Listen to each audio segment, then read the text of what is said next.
Celebrities are ready to kick up their heels for Bill Clinton. And movie studios are going after a gold statue. We'll show you in an E! News special report. These stories and more up next on E! News Daily. Hello, everybody. I'm Amy Powell in for Dagny Hultgreen. This is E! News Daily, our 30-minute look at the latest in entertainment news. It's official. David Letterman is leaving NBC and heading to CBS. The announcement was made Thursday in both Los Angeles and New York. CBS lured Letterman with a reported $16 million contract and the promise of an 11:30 p.m. time slot. E!'s Carol Fracassa reports on the winners and losers in the fight for late night. My name's Dave Letterman. Don't mind me. I'm just a temp. David Letterman's days at NBC are numbered.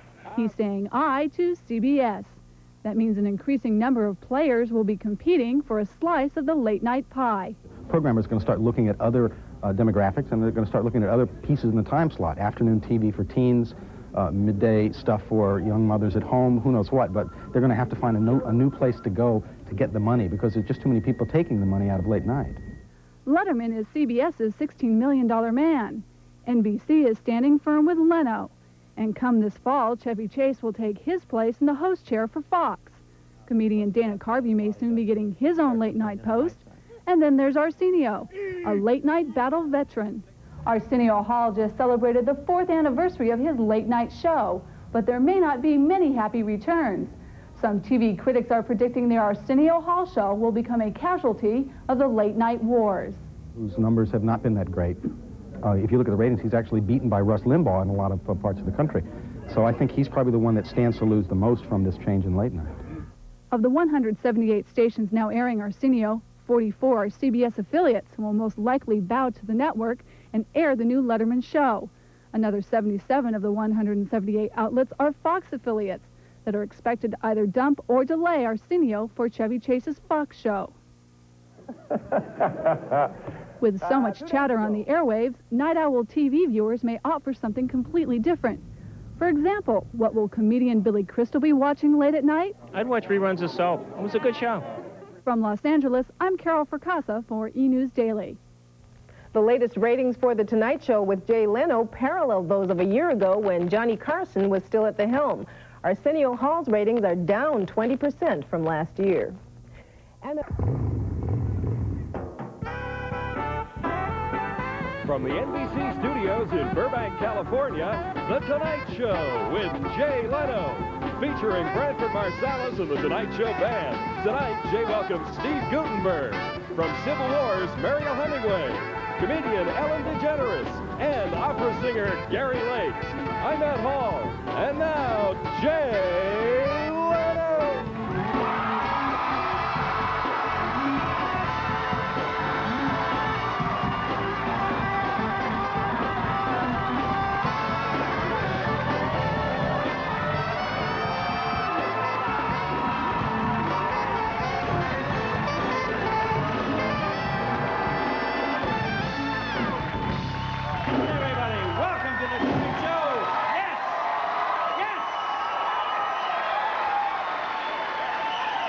Thank you.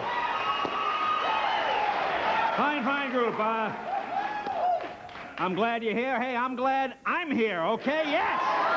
Boy, this is the first time all year my job's been more secure than Saddam Hussein's. Yes, so pretty good. Of course, the band a little depressed. Now they have a steady gig. Oh, man, now we're locked in. Well, good news out of the Persian Gulf. I guess you heard that. Went into Iraq with surgical precision there, knocked out many of their surface-to-air missile batteries.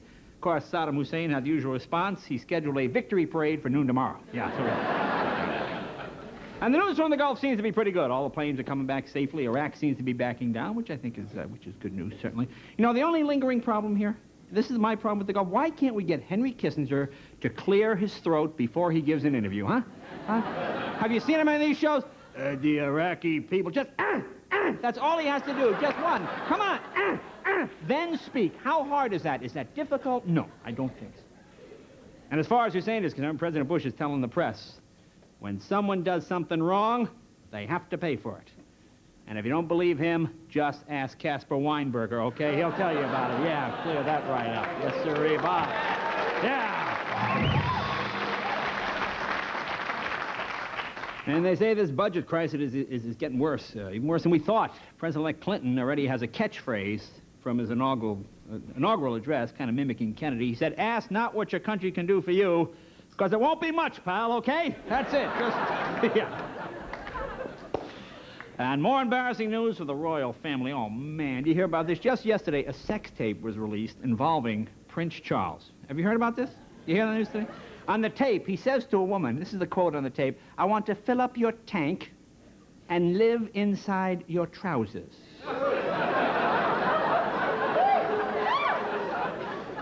Fill up your tank and live inside your trousers. Boy, what a smooth-talking Don Juan this guy is, huh? Hard to believe the marriage didn't work out. Fill up me trousers? Who would say that? Huh? I mean, you're the king. Is that the kind of words you say? I'd like to live in your trousers. I'm the king. Yeah, maybe that crown might hurt a little bit there, okay? Oh, take off the crown. I guess you heard about that $30 million toilet they developed for the space shuttle. Boy, everything about that thing is expensive. Do you know it's even $5,000 for that little strip that says "sanitize for your protection" that goes across the top? How about this week? In New York City, a woman gave birth on the subway, right in the subway car. Do you believe it? Guess it took a while for the paramedics to reach her, you know, because in New York, I mean, every subway car's got somebody lying on their back screaming, you know, so it kind of takes a while to figure out which one you're going to, yeah. And in Pocatello, Idaho, 2 teenagers stole a case of 1,000 condoms from the state health department supply room. Imagine that, they stole 1,000 condoms. Boy, if that isn't a case of wishful thinking, I don't know what is. Really, thank you very much.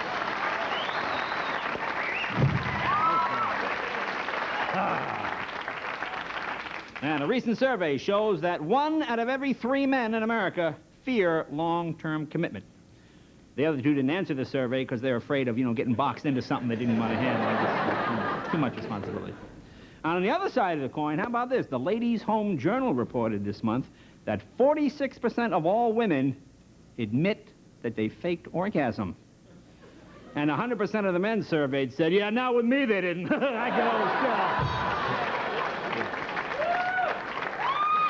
Hey, how many of you have ordered your Time Life serial killer murder book yet? Have you ordered that with all the serial killers in it? Yeah. Well, they have a limited time offer going now. If you order the books right now, they'll send you the Time Life sneaker foam with the severed foot still in it there. So you might want to do that. Yeah. Pretty good deal, though. And the latest thing from France is a beer for dogs. Have you heard about this? In France, they've developed a drink for dogs that's made from beer. Now, you can buy it in individual cans, or if you're having a lot of the neighborhood dogs over, you can order the economical toilet size they can all drink out of. And Northwest Airlines offering a special promotion this month, discounts for 2 or more people that fly together. Now, here's my question now. If the plane crashes like it did in that movie Alive, you know, and you're forced to eat someone in your group, do you still get the discount? How does that work? You see, they never explain that part of it to you. Live in me trousers. How many plan on seeing the movie Alive about cannibalism? You gonna see the movie? Yeah. See, I tell you something. See, the passengers on that plane should have known they were in trouble when the flight attendant announced that in the event of an emergency, your seatbelt can be used as dental floss. Yeah, see, they should have known. Now, here's a word of warning. If you do go see this movie in the theater, do not sit next to anyone wearing a bib, okay? Bad sign. I don't want to do that. And finally, in Madonna's new movie, Body of Evidence, Madonna's boyfriend dies while they're making love. The guy dies while he's making love to Madonna. Well, statistically, it was bound to happen sooner or later. Okay, anyway, ladies and gentlemen, a fine program. Steve Guttenberg is here tonight. Fine actress Muriel Hemingway, comedian Ellen DeGeneres, and opera singer and all-around big guy Gary Lakes, and of course, Branford Marsalis and the Tonight Show Band. Branford, introduce this fine gentleman sitting in with us. Sitting in with the band tonight, Motown recording artist, Mr. Norman Brown. Let's see what he can do.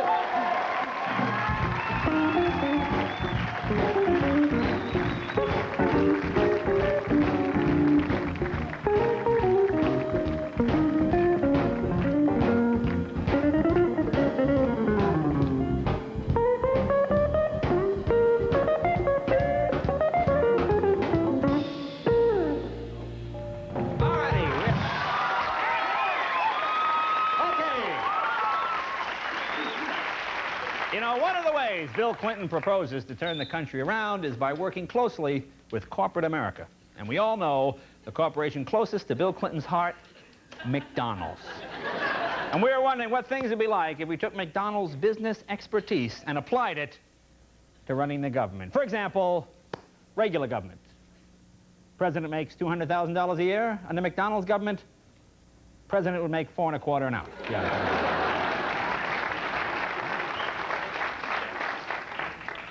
Under our current system, the president is covered by Secret Service. Under McDonald's system, president covered by Secret Service.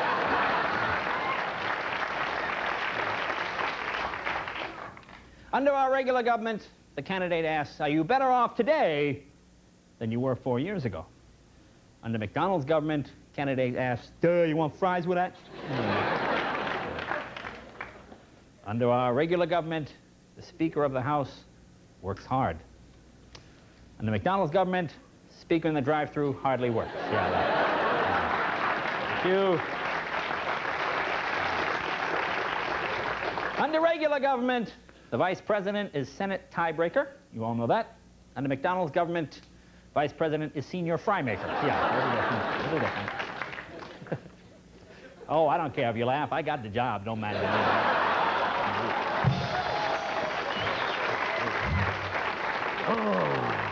I guess we start renegotiating that contract tomorrow. Huh? All right, regular government, the regular government. Under regular government, a killer receives last meal before execution. That's the law. Under McDonald's government, killer receives happy meal before execution. Under our regular form of government, the president out shaking hands. Under McDonald government, president handing out checks. Under our current system, president pardons Iran-Contra figures. Under McDonald's government, Iran-Contra action figures come inside Happy Meal. Free! Free inside Happy Meal. Under our regular government, hand out free condoms. Under McDonald's government, hand out free condiments. I know there's always one stupid one. That's the stupid. And finally, least we not forget, President Clinton will live in the White House, jog daily to the restaurant. Under McDonald's government, President Clinton will live in the restaurant, jog daily to the White House. Okay, we'll be right back right after this, you guys.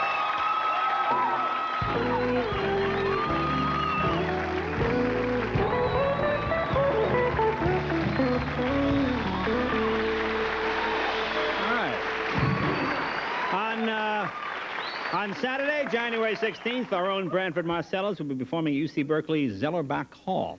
And tomorrow night, you guys, this will be exciting. Neil Young will be here. So I don't think he's ever been on the Tonight Show before. That's great. Katie Couric and William Sapphire. Well, before I introduce my first guest, maybe I should address this whole Letterman thing here with Dave and I. You know, we're on CNN. That means now that Saddam Hussein has an opinion on this whole thing. But just so people know, I read some articles and some things, and maybe some people perceived Dave to be the bad guy or something. And it's not really the case. I mean, this is sort of a job everybody wants, and I've been in here, and it wasn't a matter of both of us auditioning for the job. It was a matter of, well, do we fire Jay and keep David, or what do we do? And they chose to keep us on, which I'm glad. David will be going to CBS. But all through it, Dave has been nothing but a gentleman, never anything sleazy or underhanded, and quite the contrary. We both had, I think, quite a few laughs over watching NBC attempt to weasel around these two situations. So we wish him the best of luck at CBS. I'm sure he will be a formidable competitor that will certainly keep us on our toes here, and God bless him and his staff, and good luck. Okay, my first guest is a very talented and popular actor whom you know from movies like Police Academy, Diner, and Three Men, a Little Lady. He'll also be making his directorial debut, big word there, for the daytime special Off Limits on January 19th on another network. Please welcome Steve Guttenberg.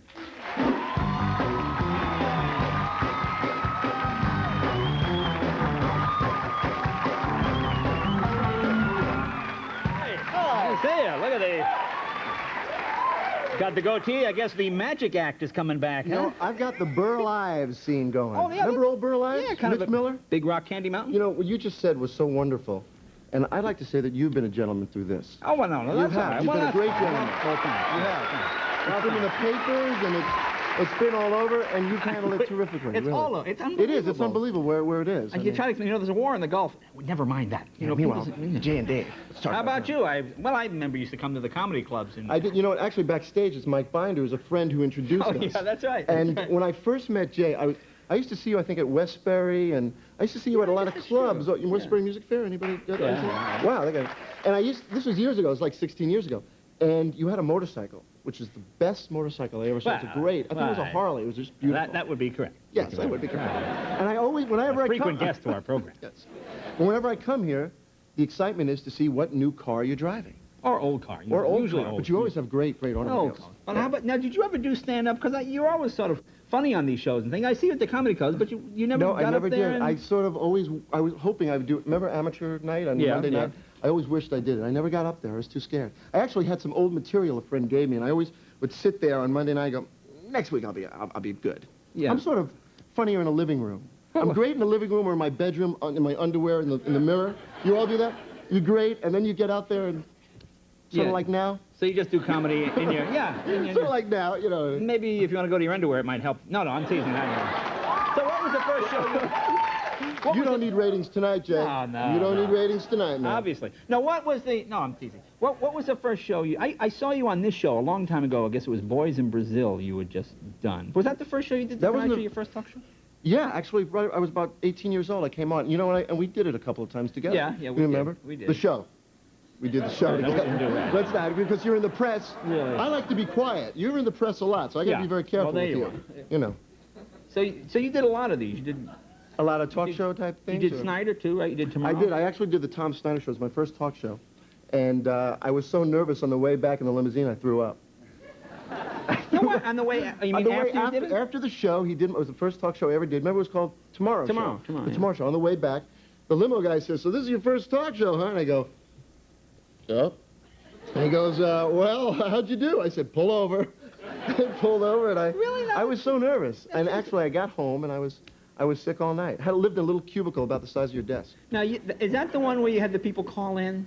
Yeah, we did. Yeah, we had people call in and answer questions. Because we're in a small circle there, and Yeah, I think I gave out my phone number or something. I did something very, I was 17 years old. I was happy to be on television. Yeah. And girls were calling in, so I gave out my phone number. It was late at night. How many people could watch? Yeah. Wait a minute. Never, no, wait a minute. Never make that assumption. No. Then you did some Broadway. And then I did Broadway years later, actually, which is in the last couple of years. This is new. Okay. Yeah. Okay. You know what happens is you get all these stories, and they're into different years, 16, 17 years ago. But recently, actually, I went to Broadway, and I did Prelude to a Kiss. I substituted over there for a fellow who... Now, you like doing that? Is that fun? I loved it. I had a great time. I mean, it's great to be in front of people because they give you such terrific positive energy that it makes your job more fun, and it actually... I think inspires you to have people out there. I'm sure, obviously, you know. Oh, yeah, no, we have a great crowd here. We'll be right back. We'll talk a bit more with Stephen Guttenberg right after this.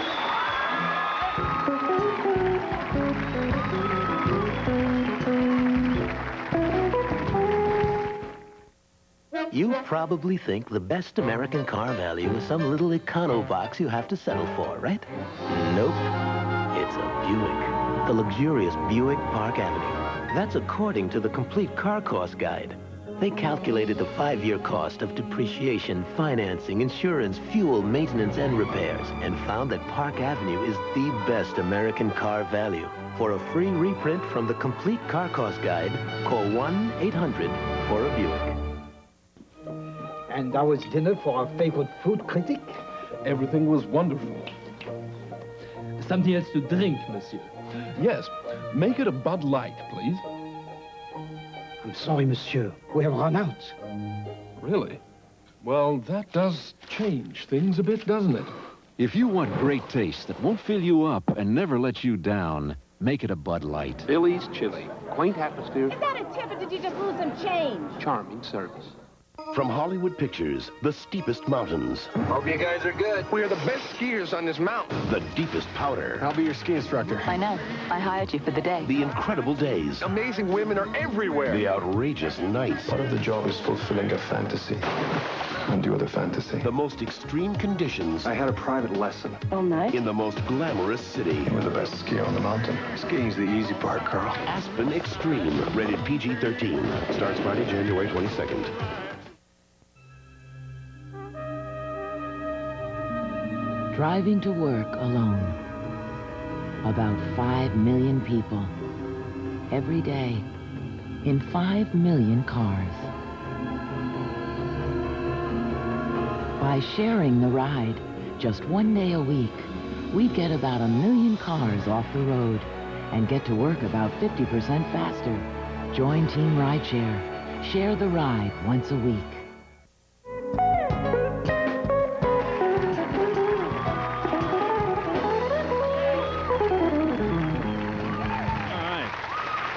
We're talking with Steve Guttenberg. Now, Prelude to a Kiss, this is a Broadway play. Yes. Don't you have to kiss another guy in this? Yes, I had to kiss another man in the show. And it's not even like you do it once. You have to do it every day and then twice on day. Saturday. Yeah, it's not that. I mean, did he have a mustache, the guy? No. It was sort of like this. No, well, explain. No. Now, what was he? I had to do enough of that to keep the job, okay?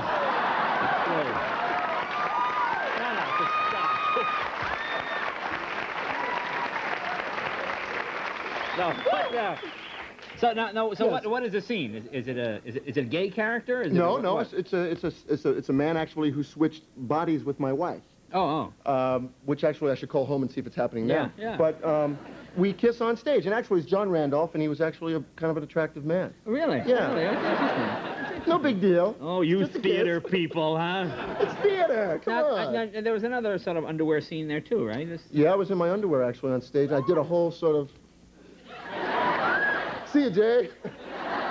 Now, you were talking about standing in front of your mirror and doing it. Is that a problem on Broadway? It's not like a movie where you're in a little closed set. No, it's very nervous. I mean, nerve-wracking. You take all your clothes off, and you're standing there in front of a crowd sort of like this, and I was in my Calvins, and I had to do a sort of a whole monologue.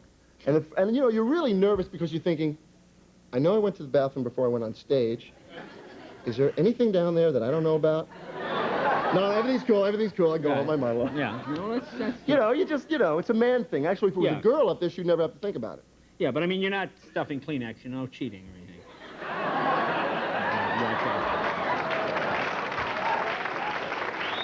Now, tell me about you're making a directorial. Big word, too. Tricky word to say. Yeah. Yes, actually. On a school break special for CBS. And it actually deals with freedom of expression and wonderful actors in it. And it's actually on Tuesday, which is the day of the inaugural gala. And the reason that I think CBS was put it there was because it has to do with the values that were fought over during the election. Now, you lost me there. Well, freedom of speech and I see. Okay. And actually a lot of subjects, family values. Is it kids you're directing? Yeah, I was actually directing adults, Ann Mira, John Savage. Oh, sure. And then a couple of kids who were like in their 20s, actually. So it was like so it's not little high school seniors. No, not little I see. kids. That's what I'm talking about. No. Now, what's this one where you play the Cadillac dealer? That's actually a new show I'm going to be doing with a guy named Glenn Caron, who did Moonlighting. Oh, Moonlighting, okay. And you play a car dealer? I play Cadillac you'd be a good car salesman. dealer. I think so, yeah. I like Fleetwoods. You know, I bought my dad a Cadillac. A couple of years ago. I said, I'll get my dad a Cadillac. Right. And they had the Cadillac salesman, they had the cigar. Sure. And he said, do you want the regular interior or the interior d'elegance? And I said, I got to get the interior d'elegance. You had to embarrass yourself. That's the one, with the brocade. Yeah, the little thing, yeah, sure. Did you study car dealers? I actually spent some time with a guy named Victor Potamkin. Oh, you know Potamkin Cadillac? Yeah, sure. And come on down to Cadillac. Yeah, exactly. Yeah. Come on down, and he's the biggest Cadillac dealer in the universe. Oh, yeah, you buy half a dozen at a time. Yeah, so I spent some time with him. So what did you learn about car salesmen? Anything? Is it... That they're the most honest guys around. No, they're actually great guys. You just love to sell. I actually asked Victor, what do you like to do, in your spare time? He says, I love to sell cars. Yeah. I think he loves transportation. That's what maybe it is about a car salesman. Likes to see things go. So it's a comedy? Yeah, it's a comedy. Oh, comedy, good. Okay, terrific. Hey, good seeing you again. Jay, congratulations and welcome back.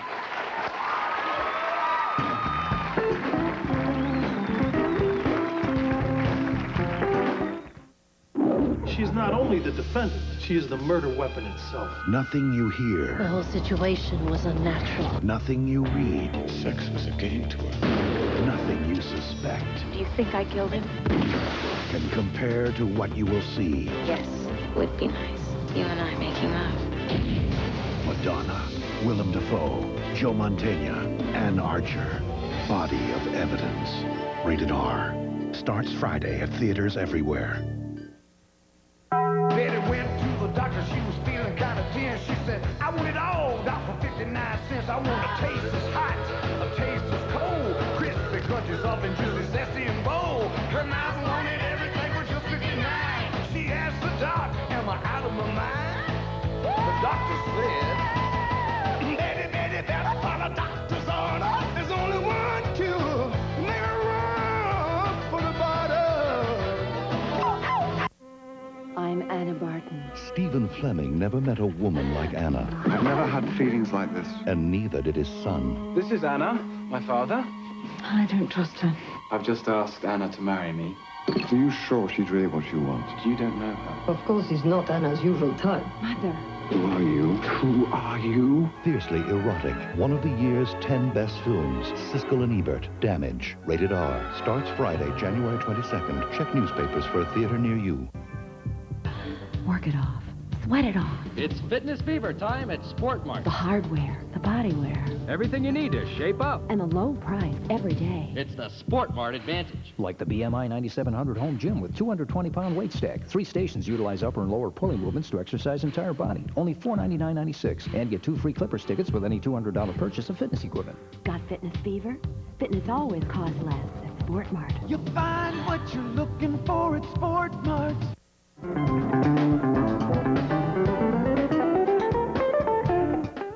Tonight on Late Night, Siskel and Ebert, actor Kevin Pollak, and the music of Blues Traveler. After you watch our program this evening, don't be surprised if your heart says Buttafuoco.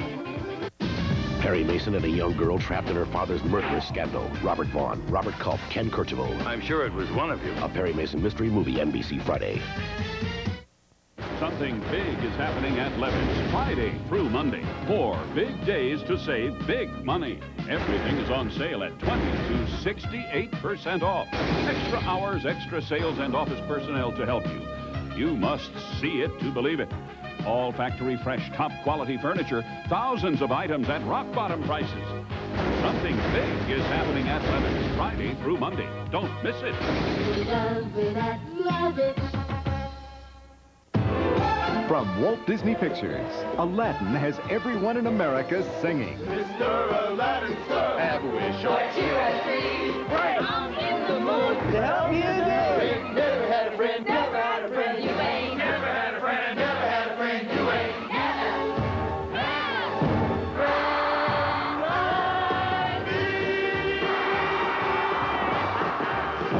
Aladdin, rated G. Get in the mood at a theater near you. The imports can't measure up to the limited edition Sierra by GMC truck, equipped with automatic transmission, air conditioning, AM/FM stereo cassette, and a powerful 4.3-liter 165-horsepower V6 engine, and your choice of a short bed or a long bed, all for an incredibly low $13,995. See this full-size Sierra now at your Southern California GMC truck dealer.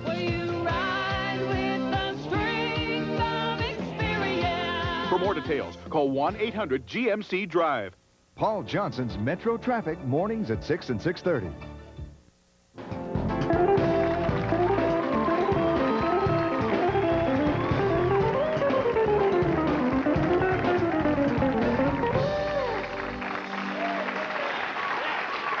My next guest, a very funny comedian. Her recent HBO special has been nominated for an ACE Award. She'll be at Graffiti's in Pittsburgh, February 6th, and at the Circle Star Theater in San Carlos, California, February 18th. Please welcome Ellen DeGeneres.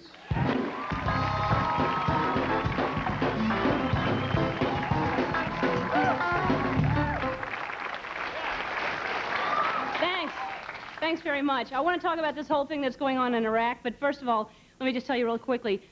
I learned a lesson last night. The scariest thing in the world happened to me. You got to be careful. I went to put my foot in my shoe. I was just putting my shoes on because I was going to go somewhere or do something or whatever, but I just wanted to put shoes on. So I put my foot in my shoe, and then I looked down at the last minute. Huge spider in my shoe. I mean, I almost put my foot right on the spider, big, huge spider. I just thought, God, that's horrible. And what if I would have put my foot in the other shoe, and there was a lot of, like a snorkel of spiders, or whatever that's called, that would be the scariest thing in the world, I thought. That would be bad. But then you know what else would be bad? Then I thought, if like you're camping, if you're out in the wilderness or something, or just even in the backyard because you're expecting a phone call and you just want to be outside, and you're like in the sleeping bag and you're about to fall asleep, and all of a sudden you feel something funny, not ha-ha funny, but just kind of funny, you know, and so you look and there's a snake crawling up your leg. I thought that would be the scariest thing, probably. That would be horrible, you know. Or if like you're on the beach and you're playing Frisbee with a friend, or even somebody you don't know, they just had a Frisbee and said, hey, you want to play? You know, you're like, okay, you know, sure, because you kind of are attracted to them and they have a Frisbee. So you're playing Frisbee and the Frisbee goes flying past you and you're like, you know, furious because it was their fault, but you're like, I'll get it. So you go and it goes into like a cave and you're like, you know, no problem, but it's further down than you think. And so you have to like spelunk down in there in the cave. And so you're looking all over and you go to grab for the Frisbee and you're like, hey, how come my Frisbee is squishy, you know? And it's a bat, and you're like squeezing a bat and it's like, wee, wee, wee, you know, that noise that a bat makes. And it sets off thousands of bats and they all start coming after you, and all the bats, the whole bunch of, like a Nipsey Russell of bats are coming right at you. And so you're like running, which is hard enough to run because it's the sand and you've got heels on because it looks good, you know, with a swimsuit. And so you're running and one of the heels breaks and you're like running back and forth. And so you're thinking, I'll run into the water to get away from the bats, you know. And then right when you're about to get in the water, a bat bites your ear off. And so sharks can smell blood from miles away, you know. So you're like in the water and sharks are boom, boom, boom, boom, coming at you like that. Not that, but there's a guy on a beach doing that. And so the sharks are like coming at you, and then the bats are at your hair and your face, you know, wee, wee, wee, boom, boom, boom, boom, wee, wee, you know, back and forth. I just thought that would be the scariest thing in the world for that to happen.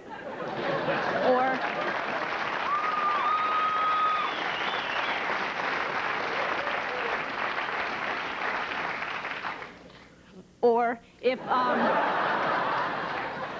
if like you're on a farm, you know, because you're visiting your aunt, somebody, and you don't know her that well. You knew her when you were a little girl, but you hadn't seen her in a long time. You just say, I'll go to the farm to spend some time with my aunt. And so you're outside, and she's like, you know, sweetheart, Ellie Belly, because that's what she calls you, even though you hate it. And she's like, you know, would you go look for that thing I misplaced? So you're like, I don't care what it is, even you just want to stay outside because that guy's inside that you hate. He wants you to call him Uncle Larry, and he's not even your uncle, and he's like drunk all the time and everything. But anyway, that's her life. So you're like wanting to stay outside. So like you're looking for the thing, and you go to reach for the thing, and you grab, and what you grab is a lamb, which isn't scary, one, but it's a bunch of lambs. It's like a rack of lambs. It's a whole lot of them. And so, like, because a lot, if you're allergic to wool, I'm not, but if you are, that would be scary, you know. So, because a lot of anything is scary. Like 100 poodles are scarier than one leopard with no legs. I mean, you think of that. I mean, what can one leopard with no legs? It could be in your house and it's like, rah, just there, you know. And you're like teasing it, you know. And unless it fell on your head, that would be scary. Like if you're walking and there's a leopard in a tree, and how could it get there? That's ridiculous. But anyway, and it falls on your head and clamps onto your head, you know, and then you're running down the street, you know, and then a whole bunch of animal rights activists see you, you know, and like they throw paint on you, you know. You've got paint on you because they think it was a hat. And you're like, it's not a hat, you know. I mean, how can you get a leopard? You think it's hard to get red wine stains out of a white Berber carpet, get a leopard off your head. That, you know, salt, club soda, nothing works with that. But I thought that would be the scariest thing in the world for that to happen. But that's not to take anything away from the spider in the shoe, because that would have been bad had that happened to the spider. Here I am thinking just about me. What about the spider? Can you imagine how scary that is for a spider to be putting your foot in right on top of it? That would be the scariest thing for a spider. Or if there was a web. Thanks very much. Good night.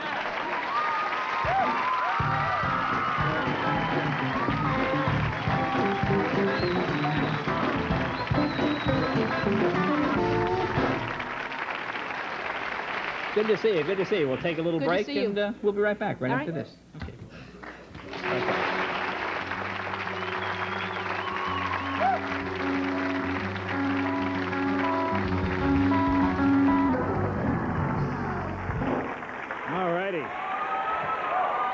talking with Ellen DeGeneres. Very funny stuff. Thank you very much. You talk a lot about animals, yes? I do talk about animals a lot. I guess because I love animals, you know, and I think that if I didn't do this, I'd probably work with animals, but a lot of them can't get jobs. Yeah. I think that I would work with animals just because they're just, I don't know, I love animals. I'm a vegetarian, and I feel kind of hypocritical about that because I'm a vegetarian, yet I have leather on, so that's not good. But I mean, I guess you can skin them, just rip the fur off. The fur thing, to me, I have a problem with, too. Yeah. But anyway, I guess I'm hypocritical in a lot of my life. I work out, I take care of myself, and yet, you know, a couple of weeks a year I'll work as a coal miner. And I know that's bad, you know. Really? Interesting way of looking at it. Yeah. All righty, ladies and gentlemen, my next guest has just been nominated for a Golden Globe Award for her work in the TV series Civil Wars. She'll be starring in an NBC movie called Desperate Rescue, the Kathy Mahoney story, which airs January 18th at 9 o'clock. Please welcome Muriel Hemingway.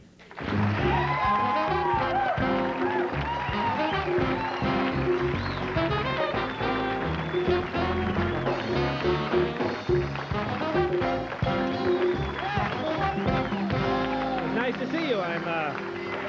This has been such a crazy day running around. And normally I would come by and visit everybody. I only got a chance to say hello to you for a second, but now you smell very nice. Is that your perfume? Yes. It smells like you, I guess. Yeah, is that? How do they develop that? Do they take pieces of skin off your body and do something with... See, you have the scratch and this. Oh, I'm much better, yeah. Much better. Yeah. See, the aroma comes out. You don't want to break the vein, though. No, that's bad. So did you actually have a hand in developing this fragrance, or they just say, here's a bunch of great smelling stuff, which one do you like the best? Which one do you like the best? No, they came to me with somewhat of a concept of the way they wanted it, and I sort of helped define what I liked. Because I wasn't a big perfume wearer, so I said I want something that smells clean and fresh and outdoorsy, and they so what do they came up do? with Do they this bring you... fabulous smell. Well, how do they get clean and fresh? I mean, do they go outdoors and just... No, they explain that there's like citrus things. They get, they get plants as botanicals and things, and they put them together. They crush them. I don't know. They crush them all up with a mortar and pestle or something. Mortar and pestle, and then they throw it on you, and you have to walk around. Oh, what's very funny is that in the description of the scent, they have all these, the description is like they say outdoors, but they say there's citrus and tropical fruits and things like this, and then they have this word, CHYPRE, and I thought. I said to my husband, ooh, cipher notes or something. It said cipher notes. It turns out it's sheep notes. And I thought, that doesn't sound like it smells good. Yeah, no, I didn't want to know how you get those. Scratch that out, but apparently it's part of what makes it smell wonderful. Oh, I see. And sheep, what is it called? Sheep notes. That's a perfume term. Yeah, what woman wouldn't want to be sheep notes? Yeah. Anyway, I don't smell like a sheep. No. You smell outdoorsy. Doesn't he smell outdoorsy to you? I was going to say a little like a sheep, but it does. Oh, really? Do they have like a nose guy? Do they have like one of those nose guys that can smell something, and does he come in and test them on you or something? No, but they do. We actually did a show on Civil Wars. There's a divorcing couple. One of them was the nose who would smell perfumes, and she could smell different things, and she could determine and apparently they do have those people that can smell exactly what you're wearing. Yeah. Well, you're in the restaurant business too. You cook and stuff, right? Well, are you a good cook? Do you do all that? Well, I am a good cook. I'm a very strange eater myself. I never eat what I cook because I'm completely vegetarian. I eat just nothing but vegetables and fruits and things. But I cook for my family, and I cook very well. My mother was a great cook. Yeah. So, yeah, I mean, I do cook. I don't cook in my restaurants because, Well, how many do you have? There like a whole bunch of them? Or is no, it like there's only two. Muriel Burgers and the double burger with cheese and... Not at all. There's 2 restaurants in New York. Oh, I didn't know that. Yeah, 2 restaurants. They're called Sam's, and they do really well. But I'm out here now. I'm doing the series and making movies and. Well, let me ask you about the series now. There's this huge controversy a couple of months ago. You had where you did like a nude scene or something. In the series. No, that wasn't me. Well, let me run the tape back. And let me say, no, Please don't. No, but it was like a huge... Another network. It was a huge big deal. Was that the first time that it happened on network television? Apparently so. Yeah. Now, little old me, I didn't know this. I made a movie called Star 80, where I played a playmate, and this was not such a big deal, in my opinion. First of all, you don't see anything on the show that actually aired, but yeah, I can validate that. I watched it half a dozen times, and I couldn't see it. Playing it back, stopping it, fast forward, pause, nothing. I was fed up with it. Well, but it was, you know, I just didn't think it was such a big deal, and they made quite a stink about it. But I guess it was the first time on network television. Now, meanwhile, you can turn your dial over one and see on cable, horrible, grotesque things on television. Oh, yeah. Now, is that strange for your husband in those kind of scenes? Is that odd for him? When you're doing nude scenes, I mean, I don't know. Yeah, it's not easy for a spouse to deal with that. There's times when I have to, kiss somebody in the show or something. And of course, you get no enjoyment from that at all. It's strictly business. It's strictly work. Actually, it's kind of well, I don't want to say that because the other people on the other side would hate to think that I didn't like it. But what's funny about it is we'll be sitting and I'll be watching the scene. I'm like a doctor watching, like a patient or something, or looking at symptoms, and I'm watching this scene and I look over to my husband and I say, "Do you think I kiss better than I used to on film?" And he looks at me like how can you ask me that question? So he gets worked up by it. He doesn't really like it. He gets. No, does he get mad? No, he doesn't get mad. We don't talk about it. We don't talk about it. He just gets a little tense. I see him get a little tense. Yeah. Or he goes to the bathroom or. Not while you're sitting there discussing it. Well, how about the children? Is it tough for the kids? Sometimes they see mommy kissing somebody on TV. Does that seem weird to them? Yeah, it's odd. I mean, we explain to them, what I do. Right. So they know that I play pretend and that it's all pretend and all that stuff. Yeah. But like a guy explained to his wife, it was pretend, honey, in the bar. It's all pretend. What's funny for the kids is when I did Desperate Rescue and I played this little girl's mom, they were very upset that they thought I had another daughter that they didn't know about. And it really disturbed them. Especially my 5-year-old kept saying, "Now, you're really my mommy, and she's not my sister, and she's not your daughter, is she?" I mean, she was very upset. Oh yeah, well it must be tough for kids because when you don't think of it. I remember Mr. Rogers told me this once. No, he said this. He said the main reason kids don't like to take a bath, little kids, is they think they'll be sucked down the drain. Because you're little, and the drain is like this huge And I still feel that way. Oh, yeah, if you're an adult, it's like looking at a manhole. Ow! You gotta Well, tell me about this movie now. What is the movie that you're doing? It's called Desperate Rescue, and it's about a woman named Kathy Mahone whose little 7-year-old daughter is kidnapped by her ex-husband, Jordanian husband, and taken to Jordan. And he plans never to come back. Yeah, that's a true story. And it's based on a true story. And she tried to get help from the government, and they weren't helpful at all, which they're not in this country. They don't help people in this situation. Yeah. And so she finds these ex-commandos, by chance meeting, and now, where would you find ex-commandos by chance meeting? I'm just curious. You go to the yellow pages. They're in the yellow pages, ex-commandos, and then you call them up. No, I see. So you just perchance, hey, some ex-commandos. Okay. I don't know. Anyway, I don't know how it happened. It was through, people told her about, and she got in touch with. We'll find out on the 18th. Yes, is that Monday. The day it is? Oh, Monday. 18th at 9 o'clock. Okay, ladies and gentlemen, we are now a word from Ed Hall in our studio audience. Thanks, Jay. We're here in the studio audience to... excuse me, sir. You can't drink alcoholic beverages here in the audience. Oh, yeah, I know. Well, that kind of looks like a beer to me. Yeah, it tastes like one, too. Security. No, Ed, this is an O'Doul's. It has all the great taste of beer without all the alcohol, and it's just 70 calories. Wait a minute. You're not a real studio audience member, are you? No, but I play one on TV. Very funny. Here, have an O'Doul's from Anheuser-Busch. It's what beer drinkers drink when they're not drinking beer. Congrats, Jay. If you're buying a new car tomorrow, this is a very special commercial. So we'd like you to pay Mobile, Alabama, on the occasion of their 40th anniversary with the NBC television network. Very exciting, so happy 40th. Yeah. I'd also like to thank Norman Brown for sitting in with the band. Thank you, Norman. This is his CD, Just Between Us. Very nice. I want to thank my guests, Gary Lake. Gary, terrific CD. Thank you very much. You're a funny guy. Please come back. I'd love to see you again. Come back and sing for us again. Merrill Hemingway, thanks. What is the name of the, oh, the movie is, hang on, I got it here. Desperate Rescue. Oh, okay, there you go, Desperate Rescue, and we'll find out how you met the ex-commando. Ah, okay. I want to thank Stephen Guttenberg, who had to go. Stephen had an appointment. He had to run. Ellen DeGeneres, thank you very, very much. And Ed Hall in the audience with our live commercial. Very, very good. Tomorrow night, you guys, Neil Young will be here. First time on The Tonight Show. Very excited about that. Katie Couric and William Sapphire. So, should be a good program. See you tomorrow night. Hey, Mom, I got the job.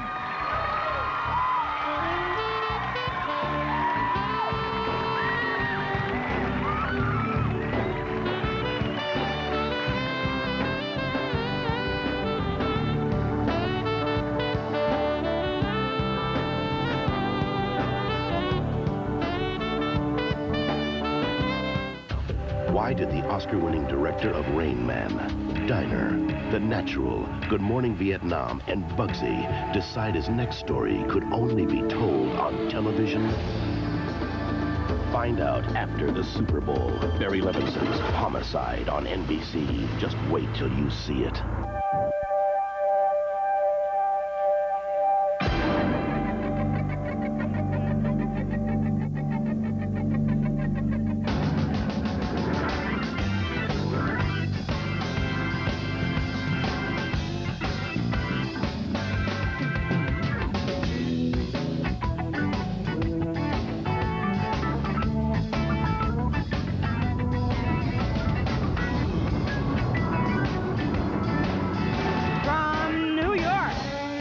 Good manners go to die.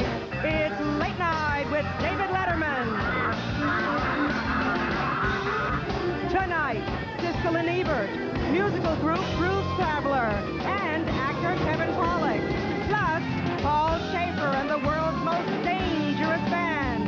And now, the hottest new band from Seattle, David Letterman.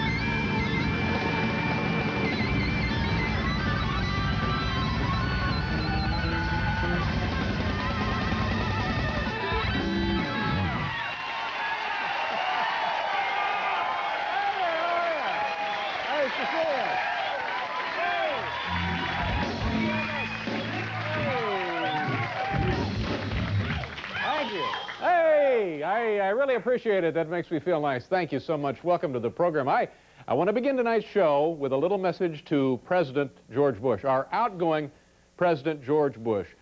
President Bush or George, if you have any boxes left over from your packing,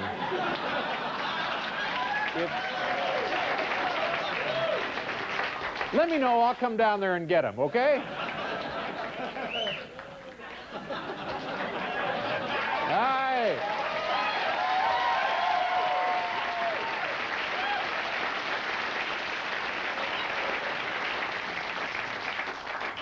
Let me tell you how exciting things are around here right now, ladies and gentlemen. The late night staff is already stealing office supplies. That's exactly.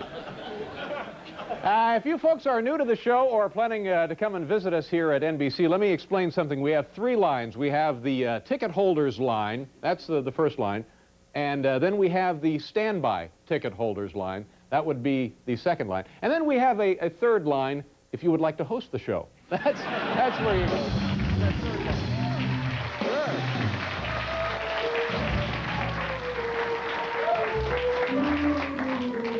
You know, this is very odd. I don't even know if there's an answer to this or a solution to this or even what the situation is. I just find this terribly odd. You tell me if it makes any sense to you. There used to be, a couple of years ago, a woman who would break into my house. I'd go out of town for a vacation or something. I'd come back. She'd be in my house. Happened many, many times. Well, today I find out she's breaking into Dana Carvey's house.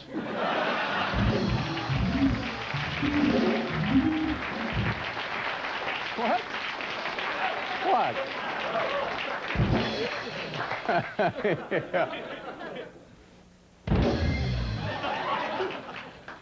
Ladies and gentlemen, our good friends Siskel and Ebert are on the program tonight. Our old friends Gene and Roger. A great musical group, Blues Traveler, and a very funny man, and he does impressions, talented impressionist, and also a great actor. He's in A Few Good Men, Kevin Pollak. Now, kids, do me a favor, say hello to our good friend, Mr. Paul Schaefer. Thank you very much, everybody. It's nice to see you all. And it's wonderful to see you this evening, Nice to see you. Thank you very much, How's boys. everything? Thanks for everything. I guess I'll just go ahead and mention this, that it was announced earlier today that June 25th, I believe, June 25th will be our last show here at NBC. Now, do you really mean that, ladies and gentlemen? Well, what are you prepared to do to back it up? And we'll shortly thereafter be taking this program to another network. Can I mention this? Taking it over there to CBS. I lost my balance. Oh.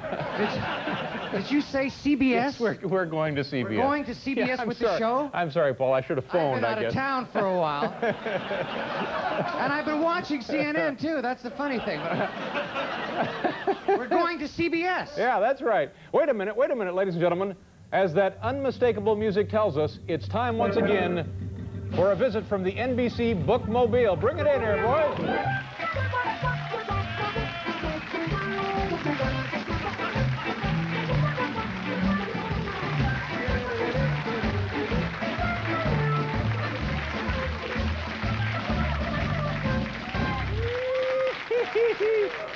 It's the NBC Bookmobile lady. Hello there, Bookmobile lady. How's everybody? Hello, David.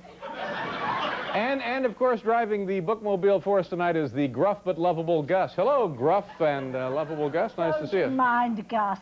He's been depressed and confused ever since he watched all three of the Amy Fisher made-for-TV movies. And this will be interesting, library lady. Which of the stories does Gus believe?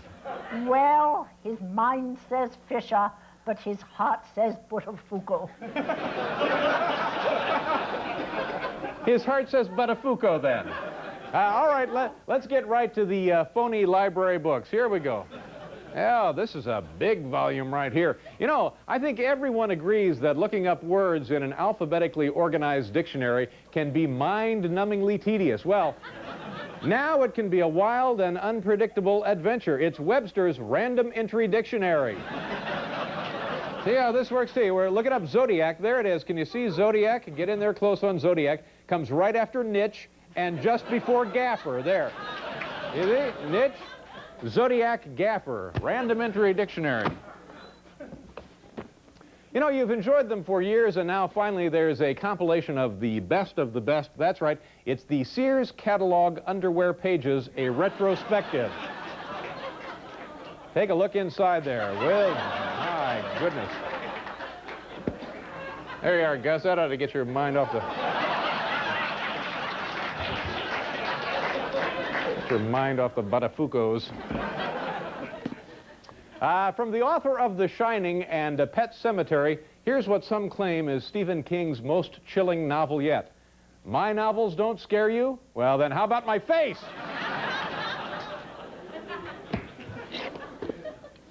You know, Madonna's controversial book, Sex, got everyone's attention last month, but now there is a new kid on the block. The title may be similar to that book, but the photos are all original. I have here a copy, ladies and gentlemen, of Charles Kuralt's Sex. Let's open it up and take a look. There he is, all in...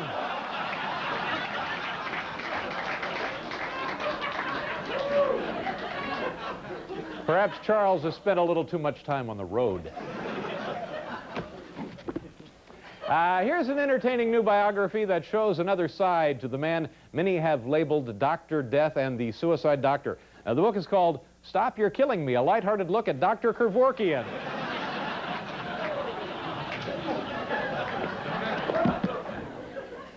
You know, this next book shares the inner thoughts of our 40th president during his 2 terms in the White House. It's the long-awaited memoirs of President Ronald Reagan entitled, Wasn't I President or something?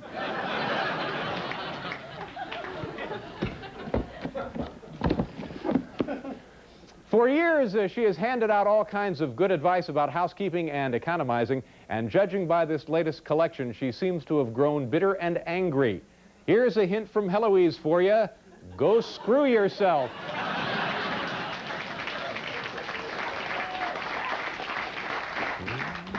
Right here? Okay, thank you very much, library lady. This is sweet. It's the president-elect's daughter has written a fairy tale. It's entitled The Little Princess Who Wasn't Exactly Miss Popularity, but then her dad got elected president and she used the CIA to get back at every little creep who ever made fun of her. By Chelsea Clinton.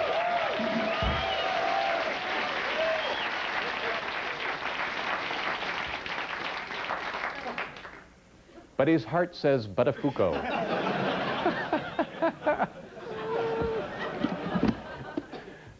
Unfortunately, his math is no better than his spelling, but I'm still looking forward to Dan Quayle's new book. Here it is, entitled My 6 Years as Vice President. Dan Quayle. The blank is a carp. All right. Are you planning a dinner party for your racist friends and need an idea for the perfect dish? Well, you'll find it right here in this wonderful new cookbook by Cincinnati Reds owner Marge Schott. Here it is. It's great recipes from them little yellow chinks. There you go, Marge.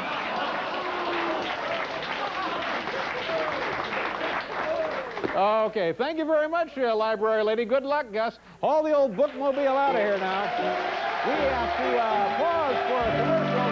We'll be right back with Cisco and Ebert.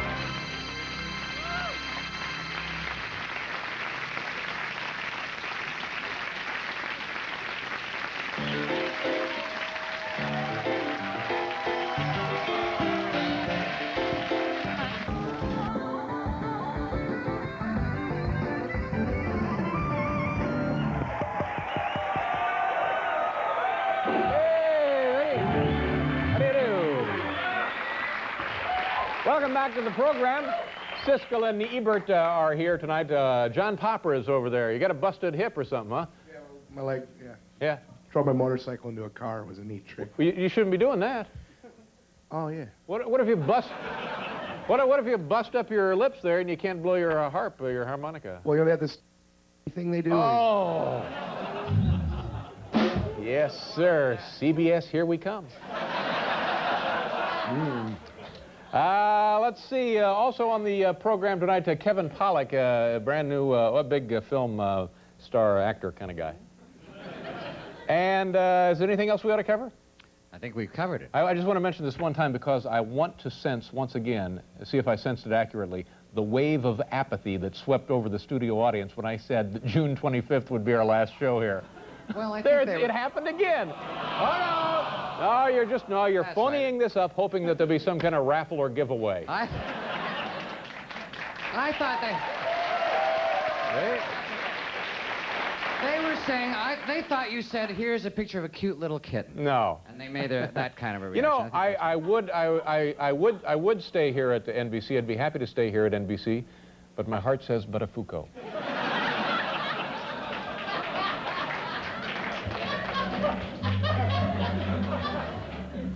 Let's do the top 10 list, ladies and gentlemen, and bring out our old friend.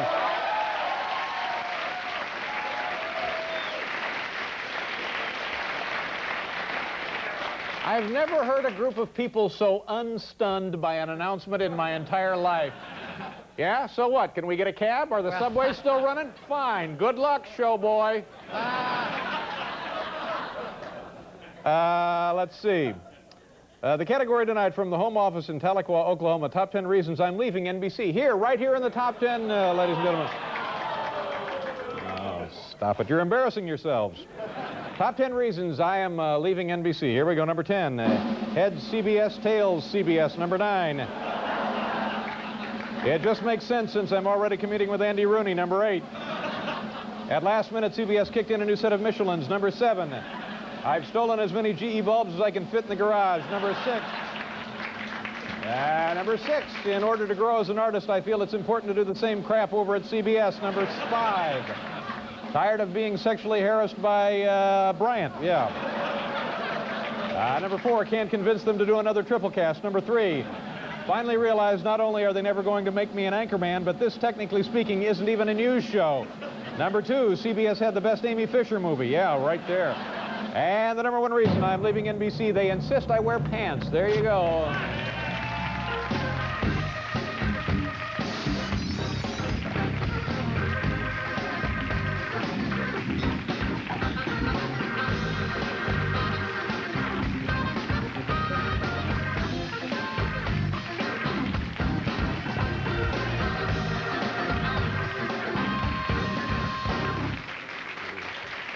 How do you do?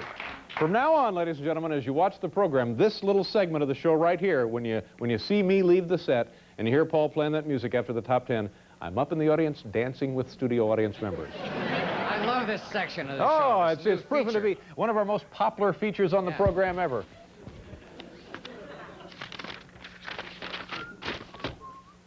You know, like myself, our first guests spend an unusual amount of time sitting alone in the dark.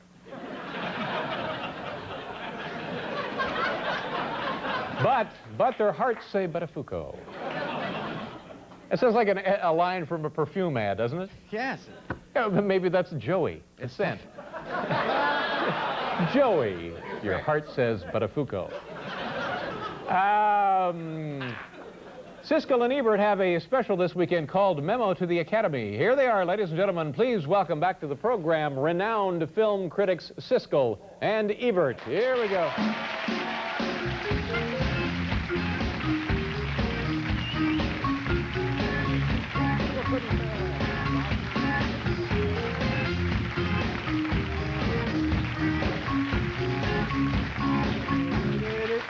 Hello, men. Have a nice little secret that you wanted to share with Gene, or what? No, I was just... I'll share it with the nation. I was just, no, I was just greeting Gene, and then he mentioned... Oh, he mentioned... You greeted him much more warmly than you greeted me. For the second consecutive show. The last show, he felt you snubbed him when you walked out. In the hallway, yeah. Maybe you should change your cologne. How about a little Joey? Nice to have you guys here. I always love having you folks on the program. What should we talk about? What's new? What's new in your life? Is there anything going on in your life? Well, we kind of expressed it earlier here. How about the fact, will you stay in New York or will you go to L.A.? Well, you know that's a good point, and it all comes down to we'll stay here if we can find reasonable hourly parking rates. Then You're we'll gone. stay. Do you think, David, that 6 months will be long enough for you to build up a head of resentment and hatred towards CBS? I don't even know what that means. What does that mean? Well, I mean, they don't have light bulbs, but they must have something. Oh, everything will be fine, believe me. Congratulations. Thank you very much. Now, let's talk about your lives. Let's talk about the big show. Memo to the Academy. Well, the reason there is that we have complained year after year after the fact, after the nominations come out in mid-February and say, this is what they missed, this is what they missed. So a year ago, we decided to do the show where we would complain up front and say, here's what they should be thinking of. The ballots come out this weekend, and we want them, the show's seen in L.A., and we want them to take our advice, because we'll come up, first of all, we've seen all the pictures, they haven't. We think back to January, they haven't. We don't care how much than they have. Yeah. Now, we don't care how much a movie made, and they do. Right. We're not working with somebody in their next film where a nomination would help them. I think it would be terrific if the Academy watched our show. In fact, I think it would be even better if they just asked us to list the nominations. Now, you said that this show was done prior to the announcement last year? Yes. Okay, now do you feel that your first show had any influence on what was nominated? Apparently not, no. No, that's not true. I rooted for Dennis Gassner, who was a set decorator for Barton Fink and for Bugsy. A great bit of achievement. And was he nominated? Yes, he was. And would he have been nominated anyway? Yes, he would have. Thank you very much. But I thought I'd leech on it anyway. All right, so let's take a second here to direct our attentions toward things that you think might be overlooked or need a little help to get nominated. What are we talking about? Anything? How about the best film of the year, One False Move? There's a film. I never saw it. Okay. Oh, it's a wonderful film. You never go to the movies. I do go to the movies. I saw one movie last year. I see it on airplanes. It's the hockey movie with the figure skater. Right? Is that it? Cutting Edge, yes. No. Oh, I'm sorry. Yeah, that was the call of it. What is One False Move? One False Move is the story of three killers, three drug dealers whistling in the dark. You know, once you announce your go, everything goes. The lights will Will you start to put fall. away the shortwave set, please? All right, one false move. You like that very well. Yeah, This is a great film. Yeah, it's I agree. It was second on my list. It was first on Yeah, his. three killers being tracked by three very different cops, and the writing is so good that you learn about the three. You get good written characters, all six of them, plus they intersect in a way that you don't expect at the end, and they're tracking across the country in a very fresh way. It's a really good film. You know, so often in a crime thriller, the first half hour may be original and have some clever dialogue in it, and then it goes on automatic pilot. And by the end, there's just a chase scene. You're looking at me as if I'm foolish or something.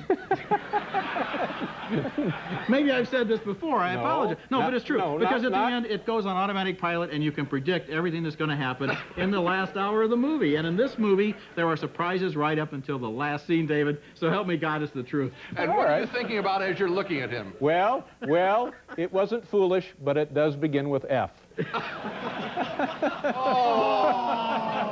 Oh, that's my department. And to think, I just finished 2 weeks at the Pritikin Center in Santa Monica. Well, congratulations. I lost 18 pounds. Hey, listen to this. I assume the word was fat. I don't know. I'm just taking a random guess. No, because I was concerned that you were saying I was looking at you like you were foolish, and I think, well, no, I have nothing but great respect for you. Oh, but I'm fat. No. Well, now tell us about the Pritikin thing. What happens when you go in there? Can I just tell you one thing that happened? For the first time in my life, I can truthfully say that I'm in better shape than he is. Not true. You know, the one thing, it's true. I'm really glad that Roger lost 18 pounds at the Pritikin Institute, but one of the things that I found out is while he was there, Mr. Pritikin gained 12 pounds. Yeah. Okay. We're going to do a commercial, kids. I understand. Yeah. You know, when you come back, we'll talk about other films of '92. Okay. All right. We'll be back here again with Siskel and Ebert.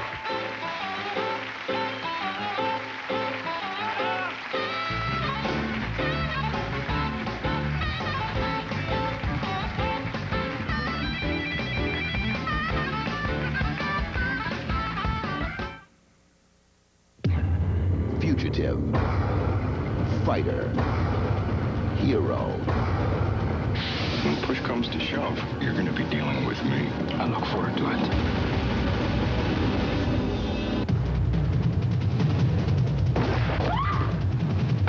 Sometimes the only hope for justice is an outlaw. Jean-Claude Van Damme, Nowhere to Run. Rated R. At theaters Friday.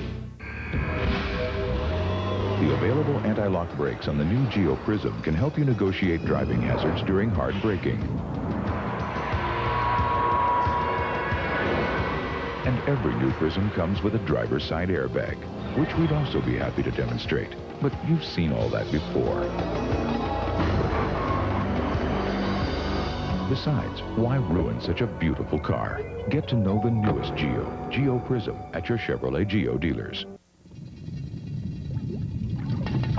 There are two ways to put a movie theater in your home. You could build one.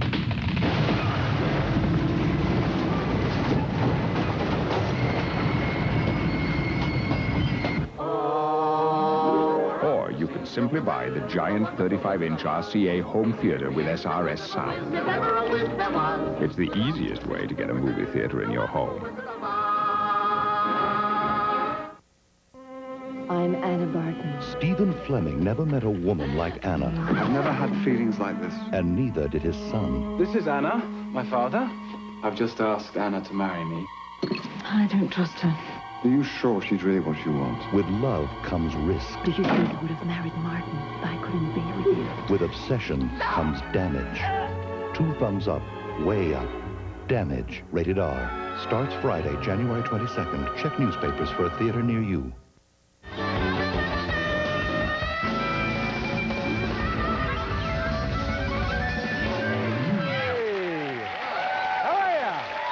That's great. You want to go with Roger to the Pritikin place? No, I ate already. Okay. What did he say? He said I ate already. Oh, man, we're back here with Siskel and Ebert and Blues Traveler. Kevin Pollak. Kevin Pollak is in the movie a 1993 release, right? A Few Good Men. A Few Good Men. As a blockbuster cast. Kevin Pollak, of course, Tom Cruise, Jack Nicholson, Demi Moore. Demi Moore, right. And it's doing unbelievable business, isn't it? You guys see it? You like it? Yes, I liked it. I voted thumbs down. Really? Why is that? I didn't think it was that original as a courtroom drama, and I felt that the big scene, which the whole movie is building toward, is spoiled by the fact that the night before, the screenplay has Cruise explain to everybody what he's going to do and what he thinks Nicholson is going to do, so that when he does it, and Nicholson does it, it's déjà vu. What you want to know is a Broadway play. I know. Yeah. What about? I would have had the same complaint about the play. I don't think there are any surprises in the film. I thought it was well acted enough to recommend seeing it. I don't think it belongs up on the list of the 5 best nominees, which I'm sure it will be. That's the commercial Hollywood mentality. It's a big hit, big name cast, popular director Rob Reiner, competently done, but not one of the 5 best. Spike Lee, I hope, will be nominated for directing a better film, Malcolm X. Right. A bigger challenge of putting that man's life and the scale of that picture and telling a story about race and about the changes in that man's life, a much bigger challenge than just telling a drama on stage. In fact, in our program, the memo to the Academy, who suggested that they nominate Malcolm X? You did, and I agree. So you both agree on Malcolm X. Now, Malcolm X is a very, very long film. This is 3 hours and 22 minutes. No good film is too long. No bad film is short enough. Now, you see all of these... I mean, if it's good, do you want it to stop just because your 2 hours are up? No, but if a movie is great at 2 hours and 20 minutes, wouldn't it be even better at 2 hours, flat? Well, why not make it 10 minutes long and you can see half a dozen in an evening? Well, no, then you're talking about a whole different deal. I know you are. You got to realize you're talking to the guy who saw snippets of Lorenzo's Oil, as he revealed last night on his program. That's right. You saw parts of it. Yeah. Well, I've been very, very busy. My personal life is in shambles. As far as you're concerned, it's about a kid who's happily playing with his playmates in Africa. No, I know. You missed the disease? I understand everything about the film. Sure you do. What about Jack Nicholson and Hoffa? I think there's a good possibility that either Nicholson or Pacino or both of them will actually be nominated this year in 2 categories. Pacino in Scent of a Woman and also in Glengarry Glen Ross for supporting, and Hoffa and A Few Good Men starring and supporting. Is there a possibility that once again this year the Academy will snub Barbra Streisand? I think it's They went even further. They didn't even let her make a movie this year. It's out of control. It's rampant. The new Madonna sex movie. Have you boys seen that? Very bad film. Yes, we've seen it. Opens tomorrow. This makes Basic Instinct... tomorrow, closes Saturday.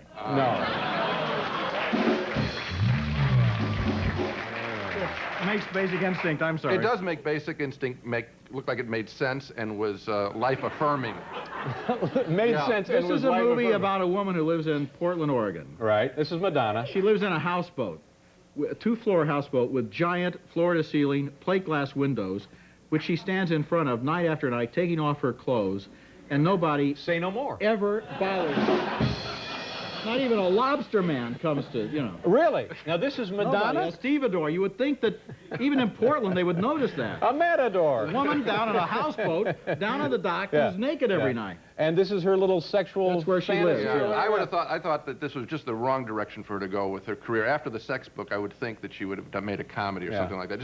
And I think she has to do more contemporary films like Desperately Seeking Susan, her best film, her first film. A small little film and very interesting, She's very made some real bad movies since then. She's had terrible taste. Do you remember Bloodhounds of Broadway? No.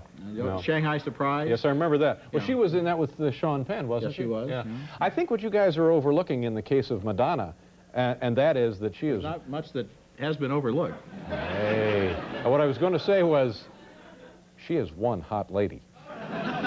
She is this is what puzzles me. She is a fabulous entertainer on the stage. Yeah. And her documentary about her tour is a great documentary. But her fiction films seem to show a real lack of taste in terms of the material she chooses. So is that a mistake she's making, or a mistake the director is making, or the she's making?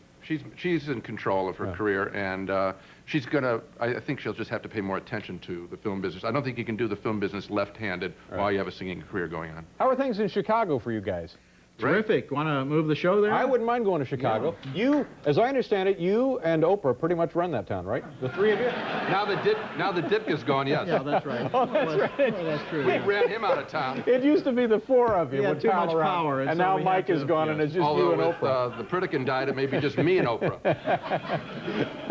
How did he? There'll be less of him. Oh, I That's see. the That's concept. all right. Well, good luck on the big concept humor. On the big show. You're like accountants. This is getting to be your busy time of the year, isn't it? Yes, it is. Yes, Roger, good to see you. Gene, thank you very much. Siskel and Ebert, ladies and gentlemen, and we'll be right back.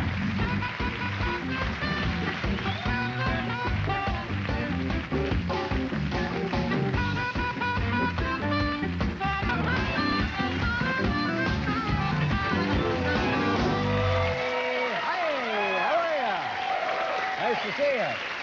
Welcome back to the program. You know what I was thinking, Paul? It's like when a restaurant or a shoe store or a dry cleaner's or a florist shop or a jewelry store or a sporting goods store, yes. a retail outfit, whenever they lose their lease and they move across town. That's pretty much what we're doing here. That's right. We've lost our lease. That's right. Everything must go. We've Everything lost must go. our lease. That's what it's like. Sofa-sized art, marked down. Let's see. Blues Traveler will be out here. I'm tired of listening to you play with that ham radio, by the way. Also, actor Kevin Pollak will be out here on the program a bit later. Tomorrow on the show, ladies and gentlemen, try to join us if you can then for Andy Garcia. He will be here. Also, a very funny man, Wayne Cotter, and Letitia Baldridge. That will be tomorrow's program. You know, now that 1993 is well underway, it's time for our stage manager, Biff Henderson, to take us down memory lane and review the year that has just left us. Biff?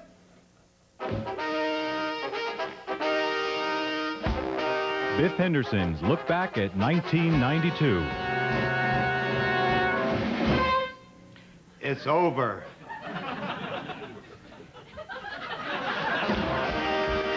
This has been Biff Henderson's Look Back at 1992.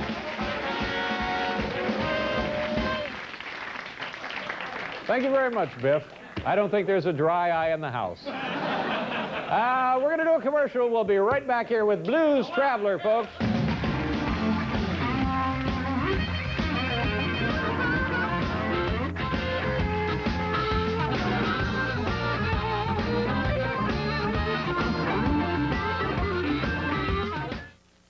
It's kind of funny. Wow. Nice job. Blues Traveler. You guys are great. You've been on the show like 3 or 4 times, and you're terrific. And every time you come here, I'm always impressed. Boy, you get a lot of music. You're great, too. Oh, bless your heart. That's very sweet of you. Are you guys from New Jersey, is that right? Yeah, we live in Brooklyn now, but Princeton's where we went to school. Oh, good. Well, you're terrific. Blues Traveler. Man, those boys is good, ain't they? Our next guest is an actor and a comedian who can be seen in the blockbuster film A Few Good Men with big shot superstars Jack Nicholson and Dinty Moore. I'll try that joke again. Man, that's good stew.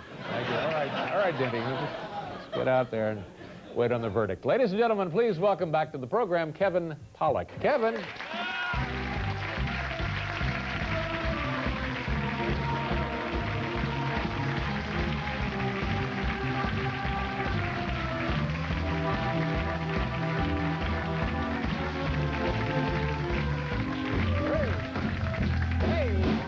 Okay, Star Trek. Star Trek. What is that all about? Oh, thank you so much. Why?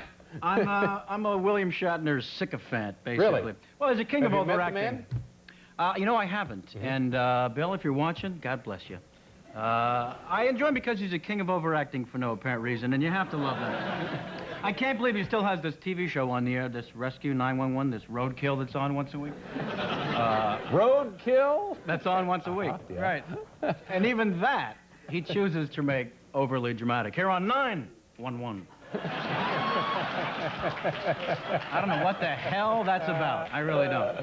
So he's been a major influence in your life. Well, sure he has. Yeah. Sure he has. I admire him greatly. So let's talk a little bit about the motion picture, A Few Good Men. Huge box office And blockbuster yet, now. thumbs down from the big cheese. You Well... and I use the word cheese lightly. No, what? They didn't single you out, I don't believe, for the thumbs down there. No, they didn't. Listen, the idea of Siskel and Ditka sounds great to me. I think... What was it like working on the movie? How many films have you been in? Not many, I guess. A handful, 4 or 5? That was the 8th film. Yeah? And, yeah. And had you worked with such a stellar cast heretofore? No, Avalon was great actors, but this was the highest profile film by far. Yeah. How did you get along with them? Very well. They treated me like an equal, which was really nice, because it's intimidating. Yeah, no even when you wore that jacket? See what I did? Man, are you all right? You might have hurt yourself doing that. That was a very impressive double, triple take kind of deal. Yeah. It was. I just had to prove I could do it. It was great. They were all fun. I wish I had some dirt on these people. I would love nothing more to come out here and slam them. I really would. No. But they were all great to me. Nicholson was very fun. You know, I expected kind of a cool aloofness. You would think, sure, yeah. To be that cool, you'd want people to talk about you rather than to you. But he was very, very funny. Very funny. I walked by his trailer one day. He leans out, and I'm wearing a baseball cap.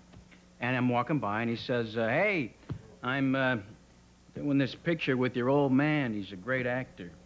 I said, what?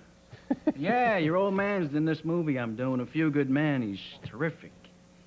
And I said, Jack, what are you talking about? He said, it's the hat. Takes off 20 years. Remember that. Giving me grief about the hairline, Jack Nicholson. Yeah. Unbelievable. I don't get that exactly. I had a hat on covering up the receding hairline, and it takes off 20 years. Right. According to Jack. Well, yeah, but what is the reference to doing a picture with your dad? He thought I was my own son because I had a hat on. Oh, you see what happened? Forgive me. I'm sorry. Did you all need the explanation, or is it just me?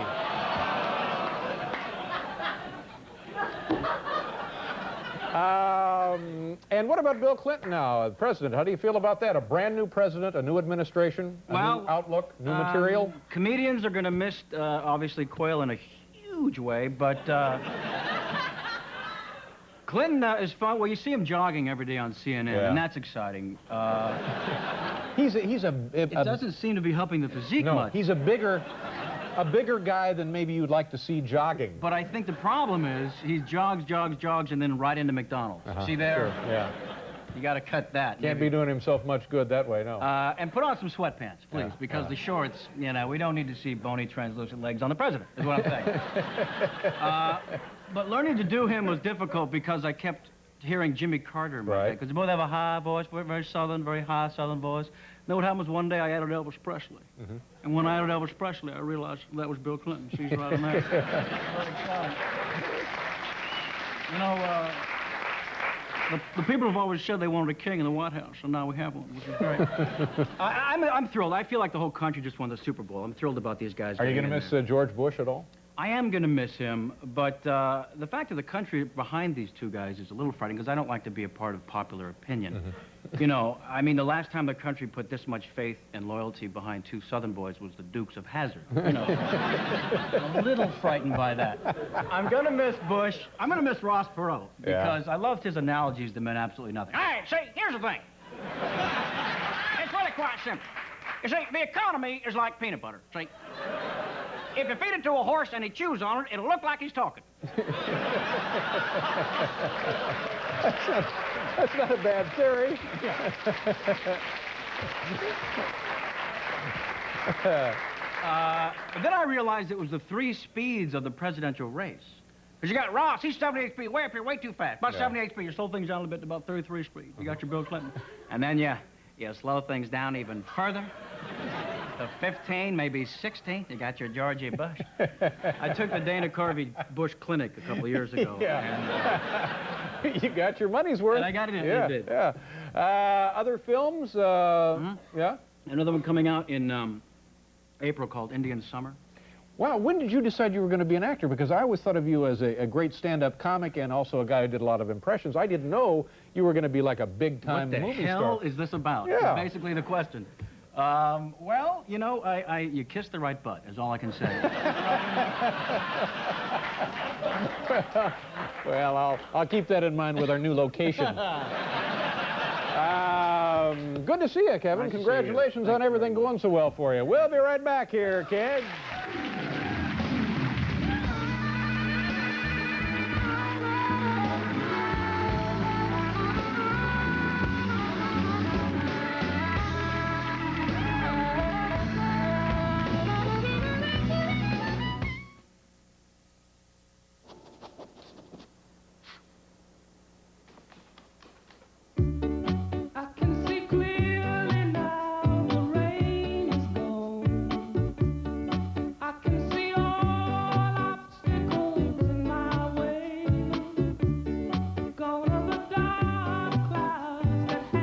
presenting the RCA 52-inch projection screen home theater.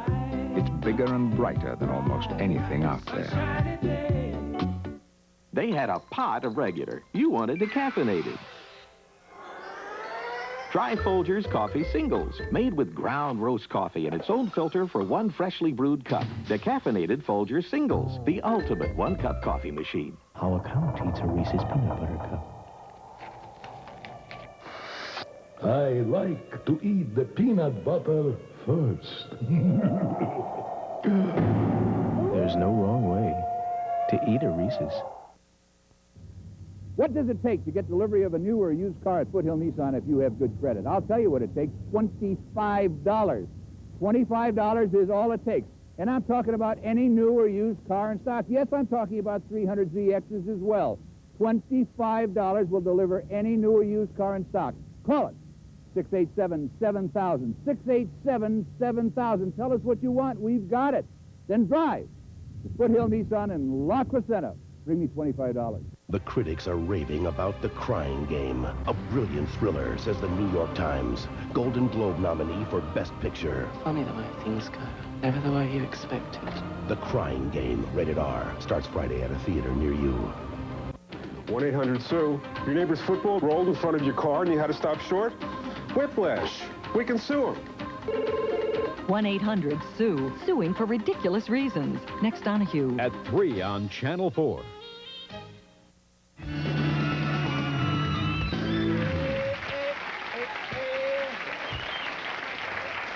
Hey, I'm afraid so. I've actually come down with the blues. Yeah, so knock that off if you don't mind. Kevin, good to see you and the jacket. Come back anytime. Congratulations and have a great 1993. My thanks to Blues Traveler. I can't impress upon you enough how great these guys are. Also, my thanks to Gene Siskel and Roger Ebert. Tomorrow, ladies and gentlemen, Andy Garcia, Wayne Cotter, and Letitia Baldridge. Thanks for dialing us up. Good night, everybody.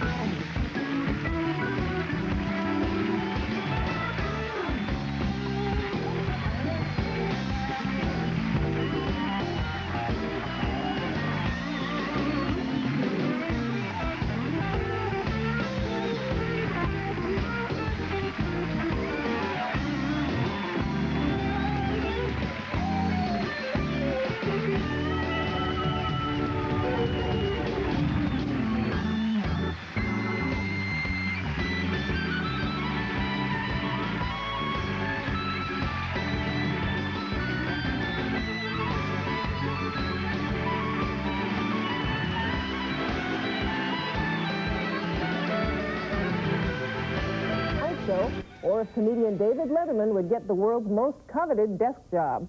As it turns out, Jay will stay, and Dave is moving on to CBS. It was a pivotal decision for both comedians and both networks. Now, Dave and Jay in their own words. First of all, thanks to Mr. Tisch, and thank you very much to Howard, and thanks to you folks for that stirring ovation. By the way, I'm sorry to hear about Knots Landing.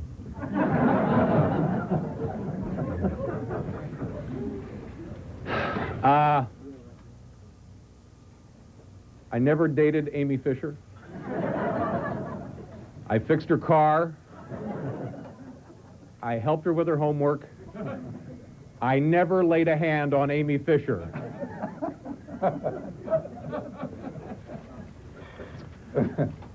As some of you may know, for the last year and a half, I've kind of been interested in doing a show a little earlier than the one I'm doing now. And that reality has come to pass here today, and I'm happy because of that reason. But what really makes me ultimately very happy and very satisfied is the fact that I get to come here and do it at CBS. And I just want to, at this point, thank these people for certainly their patience. I mean, could it have dragged on a little longer? And I want to thank them for their support. And also, I would like to thank them for their generosity because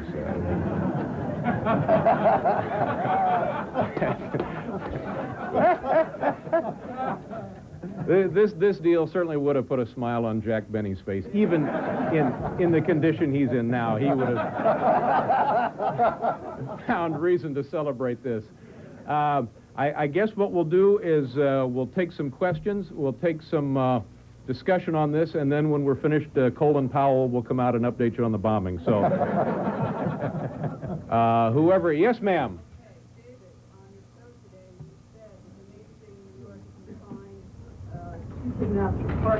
I didn't say cheap enough, ma'am, and I resent being misquoted right off the top here. Could I see some credentials, by the way?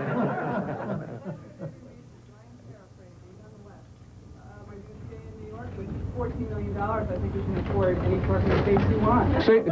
Say part of that again, will you? I mean, there's just one little phrase I'd like to hear again. No, we are considering the possibility of moving the show. We have not decided, and one of the factors is we would obviously, I think we would like to stay in New York because we're familiar with New York City. The one thing that would cinch the deal probably is if we can come up with reasonable hourly parking rates. Then we're here. By the way, thanks again for that stirring ovation. And could we get a little more carpet for this room, please? Yes, sir. How much of the Letterman staff will be coming over to CBS? The Schaefer, the writers? You're looking at it. As far as we know, we would like everybody who can come with us to please make the transition. We feel like we're very comfortable with the people. They've proven themselves to be great at what they do, and so we're hopeful and optimistic that everybody who wants to can make the move with us. Yes, absolutely. Yeah.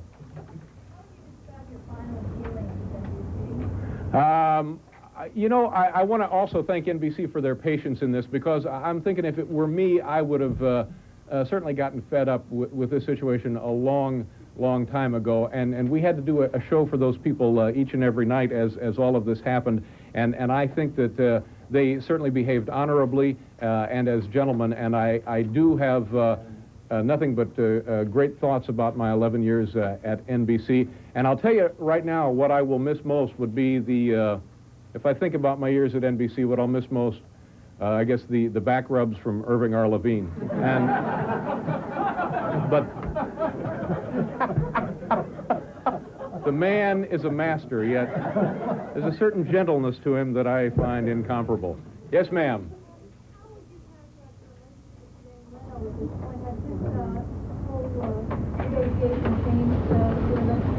No, I was not, strictly speaking, negotiating with Jay. So we are still maintain a relationship much as we've had since I first met him years and years ago in California. So how do you feel about going up against him now? You know, I'm happy about the opportunity. First of all, I wanted to do a show at 11:30, and you know, obviously there's competition in the picture now, and we feel that, you know, we've done this a little bit. It's not like we just got off a bus. Well, some came on a bus. So we feel like this is good for us. We're eager, and I think honestly that we should not have too much difficulty being competitive. I mean we've been doing it for 11 years, and let me promise you one thing right now. Oh, I like that. Let me tell you one thing. This show, we're gonna, when we go on the air here at CBS, and by the way, we'll go on the air just as soon as my plastic surgery heals, but when we do, the show will really be much better than we used to do.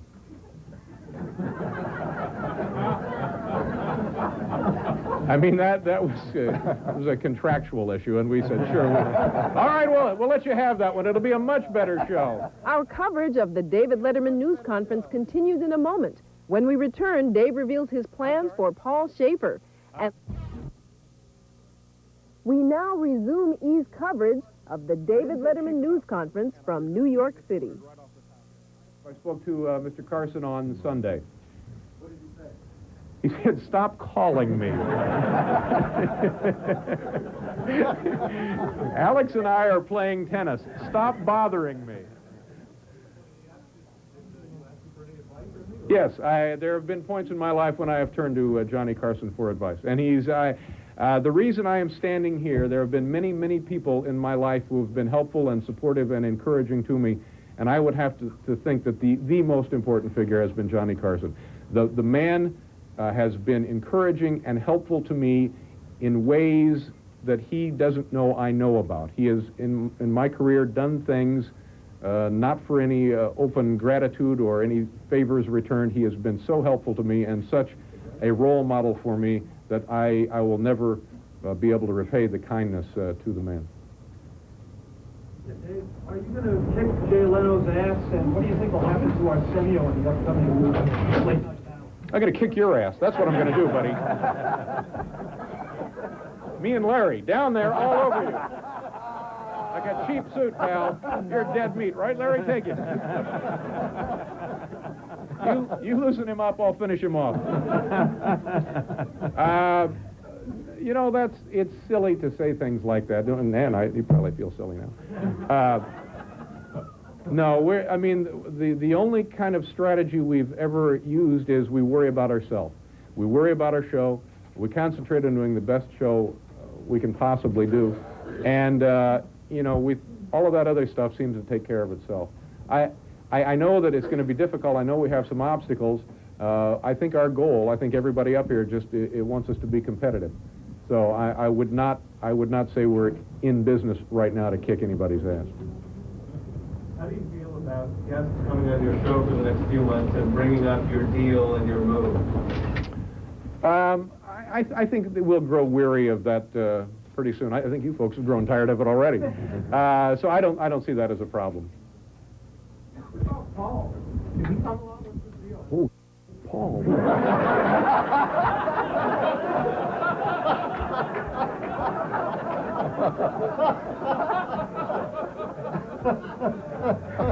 What, have you got a little extra for Paul?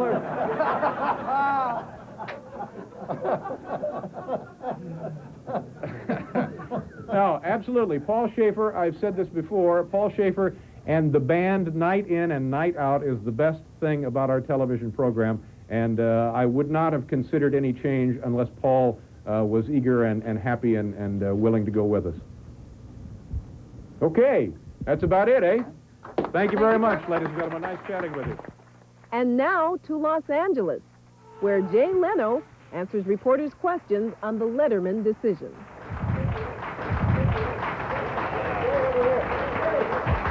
Thank you. Don't let these NBC guys out of your sight. Oh, how are you? Hello. Thank you, thank you. Welcome to NBC, which stands for Never Believe Your Contract. Thank you very much. Thank you very much. Never believe your contract. CNN is here. Is this true? Is this live?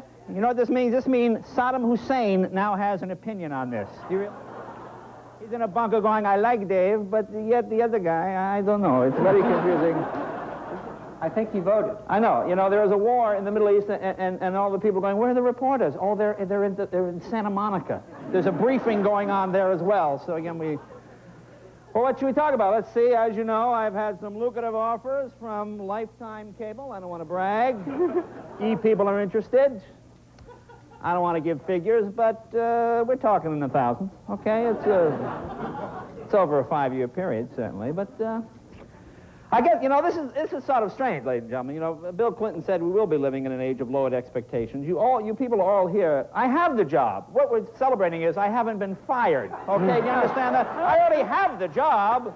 I'm not being fired. Hey, let's get him down here. Hey, he didn't get fired. Boy, that's great. Good for you. But this is a very, very strange situation. But well, go ahead. You had something. Okay. Why am I afraid that I may get interrupted just a little bit? Real briefly, what I think it's important to say here to all of you today is that for 40 years, NBC has dominated in late-night television. Jay Leno and David Letterman have been important parts of that remarkable success story. Now, we had sincerely hoped that there would be a way that both Jay and David would continue at NBC. We're both going to ABC. That's my announcement here. Thank you. In the end, really, the one thing that David was interested in was 11:30. And quite frankly, we have a terrific host in Jay Leno in The Tonight Show at 11:35 on NBC. All right, thank you, thank you. Again, these words are all new to me if I look a little surprised. So. Our coverage of the Jay Leno news conference continues in a moment. When we return, Leno talks candidly about David Letterman. About David, if I could, serious for a moment, I would not have this job if it was not for David Letterman, and certainly Johnny Carson, of course, but most recently David. In the last few years, David allowed me to do his show. Never an ego problem. When I signed on as guest host, I continued to do David Letterman's show. There was never an instance where, oh, listen, let's try to scale him back. He's getting too much exposure or anything of that nature. In May, when I took over as host, David was very gracious, invited me on the program. He shook hands. He congratulated me on the air. Throughout these whole negotiations, this has not been a case of somebody trying to screw somebody else. It's a matter of, hey, it's an important job and everybody would like to have it. I'm glad I got it. I am quite proud of the fact that both David and I think, conducted ourselves as gentlemen. Never anything underhanded, never anything sleazy. In fact, both camps have talked back and forward. When I would get a high rating, I would call them and apologize for it, and they would laugh. And we would have, we would have a lot of fun. As far as David going to CBS or whatever, I think it'll make late night interesting. Come on, this is fun for you guys, isn't it? Come on, this is fun. You like it. Do you now feel secure? Huh? Do you now feel secure? In the way that I think Saddam Hussein feels secure, yes. I think I have a bunker. I just don't know how long. No, yeah, I feel pretty secure. I mean, the thing people seem to forget, I get this perception when I see people on the streets, people seem to think that The Tonight Show is somehow in third place or not doing well. The show is doing extremely well. We've been averaging, well, 5-1 for the last two. We had a 6-2 overnight last night, which, when you have to compete against, you know, the Iraqi war, that's pretty good. The show has been doing very well. A lot of new advertisers coming on board, and we're trying new things. I mean, let's go back, you know, 10 years ago when David started, or even Johnny, and look at the first 6 months, and look at some of the things that were said, and the areas for improvement. I think the show looks better. Thank you very much, those of you that have given us some support, and even those of you that have been critical. I read them all, and I try to take them all in consideration and make those changes. But do I feel secure? I'm a comedian. I don't know how secure you can be. You do a one-nighter, you get paid, you go home, and that's sort of the way this is. Yeah, I feel secure. I mean, I pick up the paper every week. The numbers are real good. That's all we need to know. Do you feel bitter? You have every right to. Do I feel what? Bitter? No, I don't feel bitter. Please, not for this kind of dough. Please, please. Come on. Come on. Would you switch places? Huh? Huh? You know, really, please. I mean, I'll call you a moron and give you my check and see if you can handle it. All right? I mean, really, okay? Please. Can you handle it? Can you handle it? You know. Don't forget we got shirts to hand. Jay, oh, that's right. We have lovely parting gifts for everyone. Absolutely. Yeah. Jay, when was the last time you talked to David, and what was the discussion like? I talked to Marty yesterday. I haven't spoken to David in a little bit, but David's kind of hard to reach.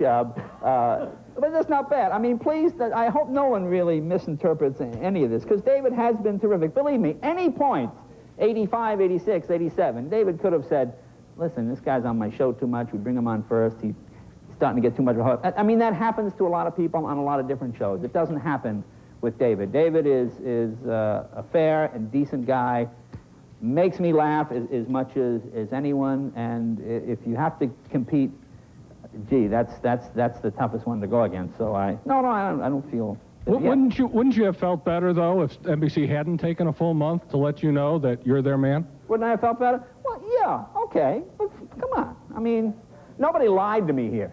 This was not a case of Bob Wright called me up and go, we love you, baby, you're great, we wonder, and then call Dave up, no, we love you, you got the job, blah, blah. I mean, a month ago, people said, look, David Letterman is a huge asset to this company. He's made a tremendous amount of money for this company, and we don't know what to do. My thing was, look, let's pull the research, let's call affiliates, let's see what we have to do. I said back in September again, if I can't handle it, I'll leave, or if I can't bring the numbers up. I'm glad they decided in my favor. Would I have liked them to decide it on the spot? Yeah, but, I mean, that's life. You know, come on. Officially, I found out yesterday. Actually, I heard from the guy in the catering truck who said, "You got the job." I said, "Oh, thank you very much. I appreciate that." And then later I was told by NBC. Our coverage of the Jay Leno news conference continues in a moment. When we return, will Jay ask for more money? This Friday on the Howard Stern interview, Donald Trump. I want to explore the various women you're dating. I have pictures. Explore them in what sense? Because I have great stuff. Right. I've got all different pictures of the models. Then we'll evaluate the different models. And we'll choose the best. And we will choose the best ones. Pat her, need her, don't need her, need her, pat her, pat her. Excellent. Well, there it is. Howard interviews Donald Trump this Friday on the Howard Stern interview. 10 Eastern and Pacific, only on E!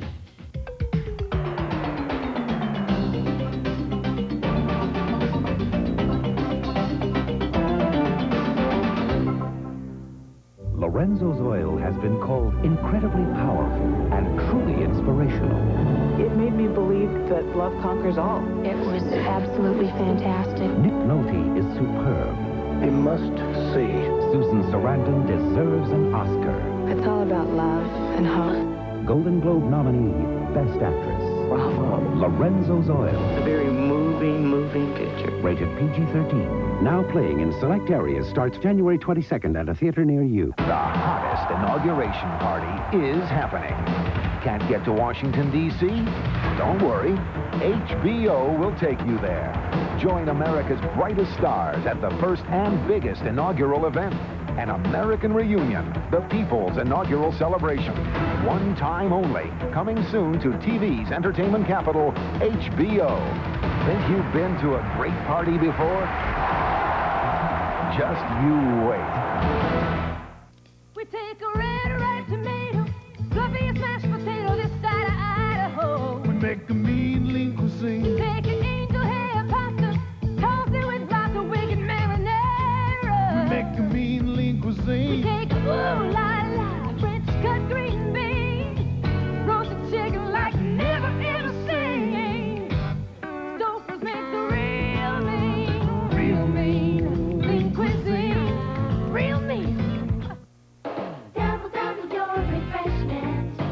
Double, double your enjoyment. Oh, no single gum, double fresh in your mouth. Like double mint gum. So double, double your refreshment. Double, double your delightment. Oh, no single gum, double fresh in your mouth. Like double fresh, double good. Come on and double it. Double mint gum. There's no single gum like it. We now resume E's coverage of the Jay Leno news conference. During the interim, when Yes, when you did not know what was going to happen, any smart person would start thinking, what am I going to do next? What next move will I but make? You said a smart person, Kay. Okay. So what were you thinking, and what plan did you have in case they put Letterman in 11:30? What plan did I have? I go back on the road again. I guess I go back and I start all over at square one. I mean, I've been doing this a long time. I can go back to 1977 when Johnny Carson came to see me and said, geez, you're a very funny young man, but you're not right for the show. Okay, what do I got to do to be right for the show? And you go back and you study, learn how to do it. I mean, I'm not a crybaby. If I'm not doing it, I'm not doing it. I was pretty confident from the beginning, judging by, I called affiliates. I called 60, 70 of them. I said, what do you guys think? What do you want? Tell me the truth. Be honest with me. Everybody was honest with me. They told me what they liked. So, fine. Yeah. Jay, there were several reports in newspapers today saying that NBC made a final last-ditch attempt to get Letterman and basically to screw you out of a $10 to $18 million deal. How do you feel about that, if that's true? How do I feel about that? I don't know. Did it work? Jay, I mean, hey, do what you got to do, please. Jay, You know. you're going to have to get back to work. We have time for about 2 more questions. Okay, we have time for 2 more questions. Jay, I'd like to ask you, are you looking... Oh, yes, that man there. Yes, sir. Thank you. Jay, are you looking forward Have you requested or will you request a renegotiation of your contract to reflect your increasing importance to the company? Hey, you know, that's not a bad idea. Seriously.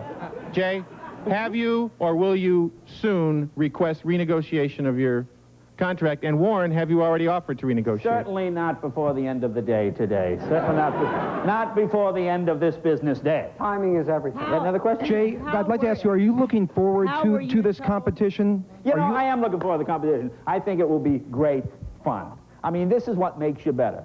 You know, I think the shows in the last month or two have been sharper, we've been looser, we're getting out, we're doing more remote pieces. The thing that kind of annoys me is, you know, a lot of times you guys will call me and ask me about the show, and I'll say, did you see the show last night? No. No. Did you see it the night before?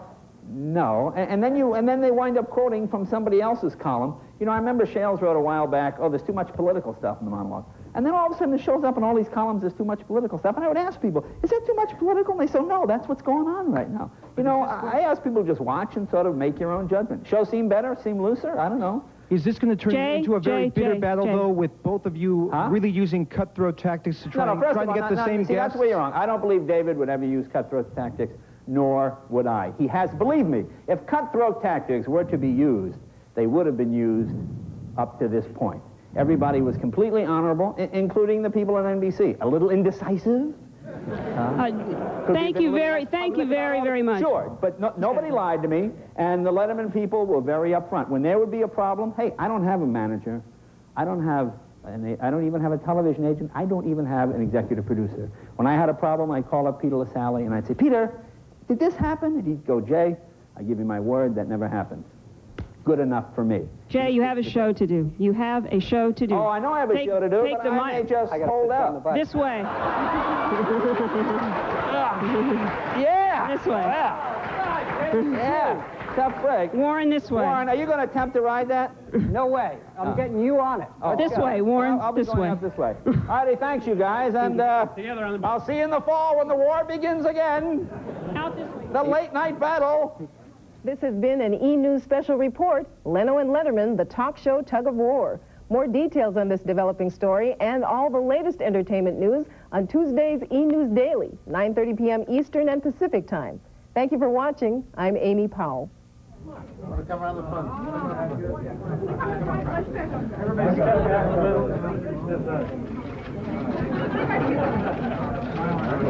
Next on E! It's those Smothers Brothers again with special guest Mason Williams and a classic performance by Sly and the Family Stone. From the NBC studios in Burbank, California, The Tonight Show with Jay Leno. Featuring Branford Marsalis and the Tonight Show Band. Tonight, Jay welcomes Neil Young. From the Today Show, Katie Couric. Columnist William Sapphire. And comedian Paula Poundstone. I'm Ed Hall. And now, Jay Leno.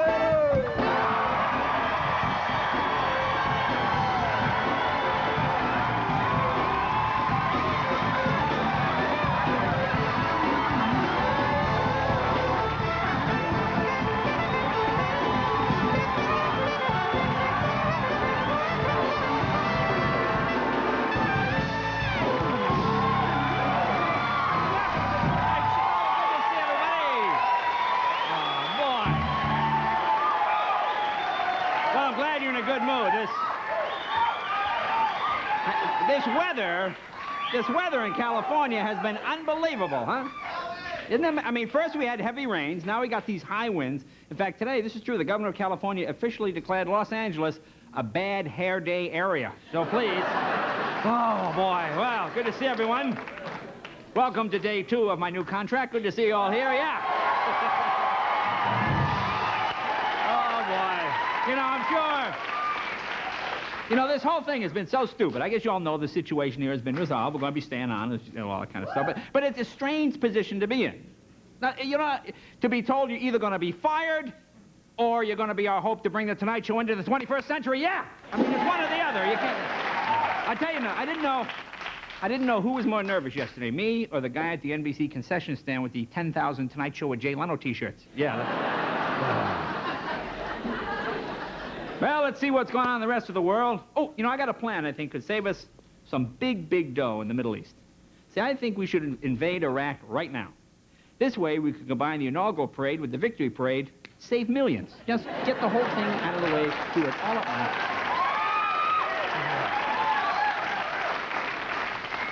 And military officials said that our bombing raids have weakened the Iraqi defenses. Boy, it's a good thing, huh?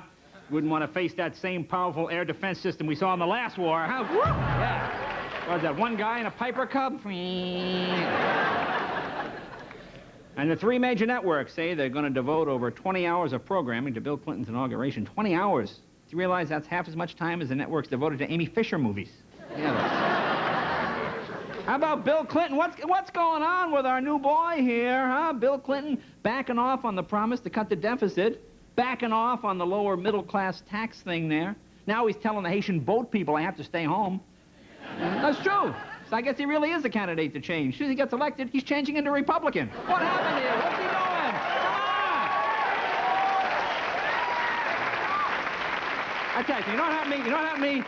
The other night, I got the most filthy, disgusting phone call. You know, and at first, no, thank you very much. You know, at first I thought it was an obscene call, then it turns out, oh, just the wrong number from Prince Charles. Yeah, that was the problem there. Oh, do you know about this? Do you know about this? This is like a huge story in England. I guess it's been in all the papers here, too. They have a tape recording of a call Prince Charles made to some woman he has the hots for, I guess. And this is what he said in the phone call on the tape. It's his voice. He said, "I want to live inside your trousers." That's what he said. I want to live inside your trousers. I mean, can't a prince come up with a better line than this? I mean, the guy has got to have speechwriters. I mean, if he's going to use a cornball line like this, shouldn't he say it in a more princely manner, like, "I would like to dwell in your bloomers for all eternity." At least that way it has a flourish.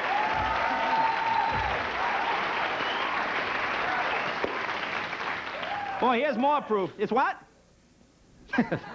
I'm sorry we don't have microphones for everyone. Yeah. Here's more proof that the country is just gone broke. You see what NASA's doing now? NASA wants to sell advertising space on the side of the space shuttle. I mean, who is going to see it? Huh? Huh? I mean, what are you trying to do here? Sell Tang to Klingons? Is that the idea? There's another stupid idea. In France, a brewery has come up with a high-energy drink for dogs. It's made from beer. Now, can you imagine these commercials? You've chewed up the carpet, you bit the mailman, you drank out of the toilet. It's Miller time, huh?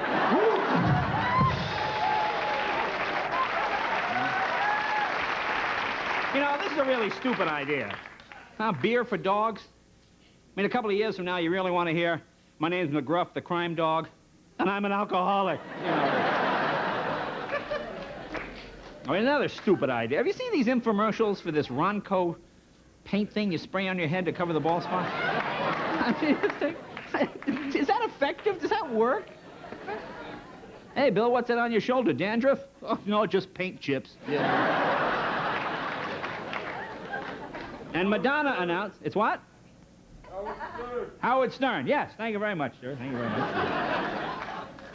Madonna announced last week that one day she would like to become a mother. Well, that explains all the tryouts. I wondered what she was doing here.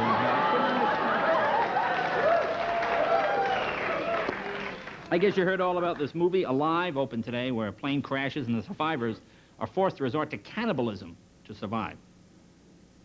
This actually happened. It actually happened back in 1972. And last week, the courts made a final ruling. And this is true.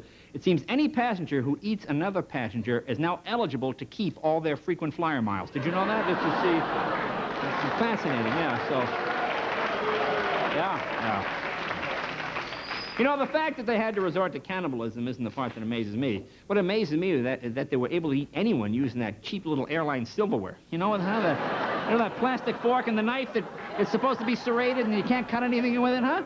Now imagine trying to cut into a thigh bone on one of those things. Oh, terrible. Yeah. Well, there you go. Yeah, boo, yeah, right. But I got to give them credit. The movie's doing pretty good business. Did big business today. Well, it's kind of strange what happened today. I don't know if you saw this. I guess 1,000 people went into the theater. Only 400 came out. And finally, a high-tech company in North Carolina, the age we live in, ladies and gentlemen. You see, they're currently marketing a pocket-sized fax machine. Fax machine fits inside your pants pocket.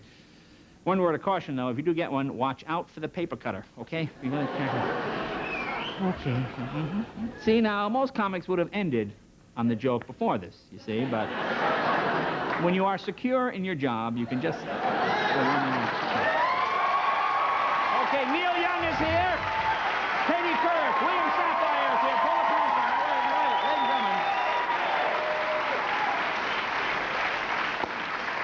I want you to watch your monitors here if you've been watching the show. You know, last summer we sent our political correspondent, Paula Poundstone, to the Democratic and Republican conventions where she was great.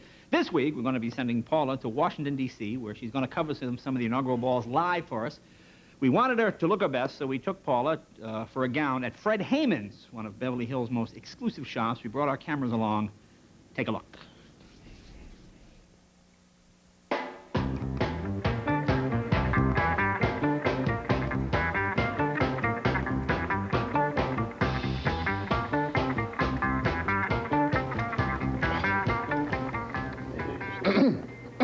Yes?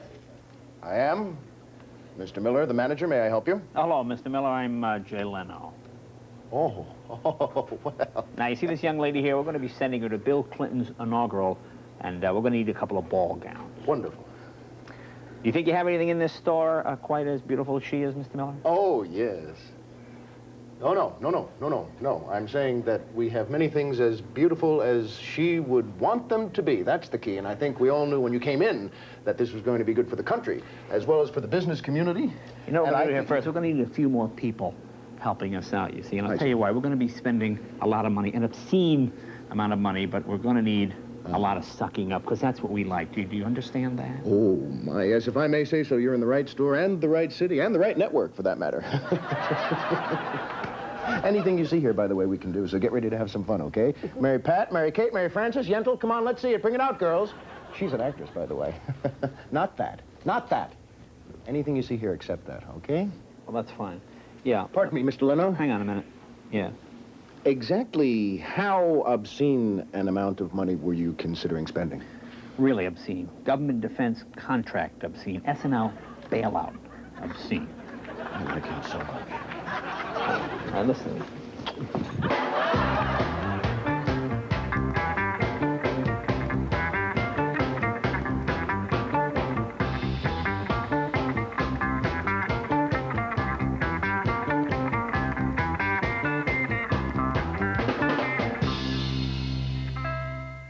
Pardon me, Mr. Leno. May I call you Jay? No, call me Mr. Leno. Mille grazie. So, Mr. Leno, how's it going so far? Pretty well, I think. Yeah, I think we're going to need some major sucking up. Very well, sir. You're not only handsome, but a powerful man. I think you're the only one for the 11:30 time slot. And if you like, my employees and I will be glad to pick... Miller. Yes, sir. Not me. Suck up to her. I'm sorry, sir. I'm very sorry. More wine? Pretty woman walking down the street. Pretty woman, the kind I like to meet. Pretty woman, I don't believe you're not the truth. No one can look as good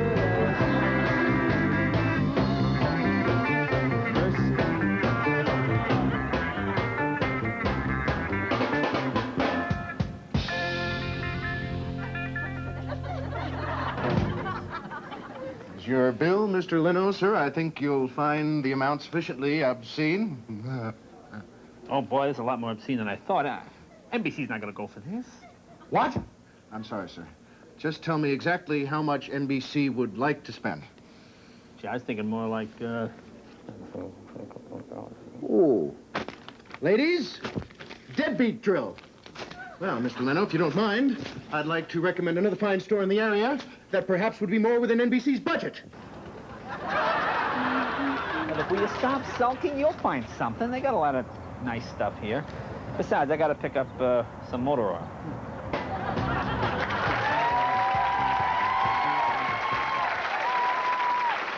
Now, please welcome our Washington correspondent. She's on her way there right now, Paula Poundstone. Paula.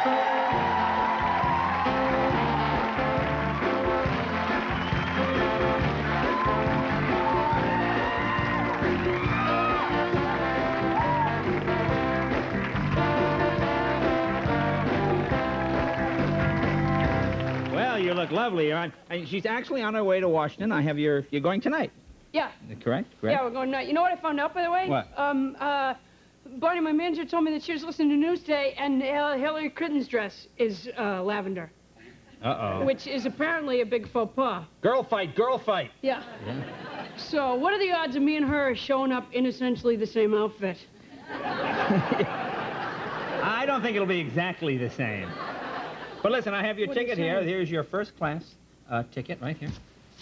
Thank you There so you go. much. It's a first class Part bus of the whole ticket. Yeah. Clinton thing. Yeah. I'm sure it's not just NBC being cheap. I'm sure it's thematically. Thematically, and it's only about a 4-day ride. You'll be there Monday. Great. And I want you to take this, and you bring this also. You see Senator Packwood. You just blow this, okay? No problem at all. Okay, now Paula is on her way now to Washington. I'm going to take you out there. The bus is right out front. They're ready to take you. All so right. we'll be right back right after this, ladies and gentlemen. Paula, pound.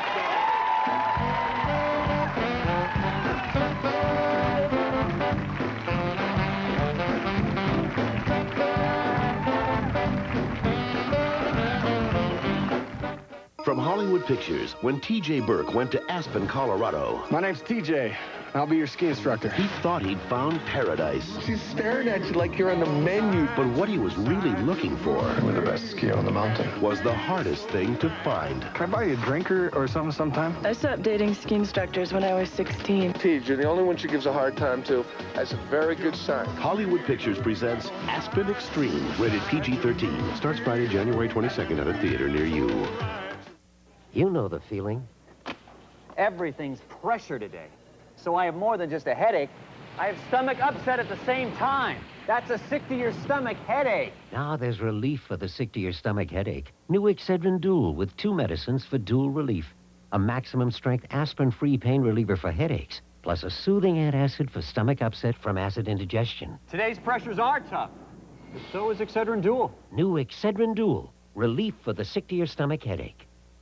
The imports can't measure up to the limited edition Sierra by GMC truck, equipped with automatic transmission, air conditioning, AM/FM stereo cassette, and a powerful 4.3-liter 165-horsepower V6 engine, and your choice of a short bed or a long bed, all for an incredibly low $13,995. See this full-size Sierra now at your Southern California GMC truck dealer.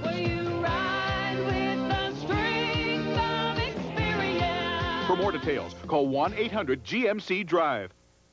Something big is happening at Letters, now through Monday. 4 big days to save big money. Everything is on sale at 20 to 68% off. Extra hours, extra sales, and office personnel to help you. You must see it to believe it. All factory-fresh, top-quality furniture. Thousands of items at rock-bottom prices. Something big is happening at Letters, now through Monday. Don't miss it. Love it at Levitt.